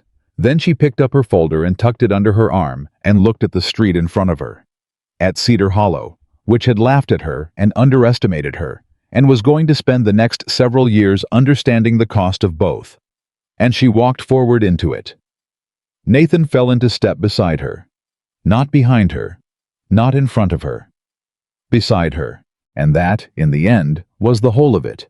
The thing nobody in that community hall had predicted when they watched a man walk across the room toward a woman nobody had chosen. Not a rescue. Not a transaction. Not the story Cedar Hollow had been telling about women and worth and the particular arithmetic of who deserves to be seen. Something truer than all of that. 2 people who had both been alone in different kinds of rooms for too long. Who had found in each other the specific, irreplaceable thing that no amount of money or land or community standing can manufacture. Someone who looked at you and saw what was actually there. The woman everyone had rejected became the woman Cedar Hollow could not stop talking about. The man who had walked across the room proved, one more time, that the most important distance a person can travel is the one between where everyone expects them to go and where they choose to go instead. And in the high country above Cedar Hollow, Colorado, in the winter of 1884, on a ranch that was solid and real and built for the long term, two people who had earned each other the hard way built something that lasted. Not because it was easy, and not because the world made room for it, but because they made room for each other, and in the end, that was the only space that mattered.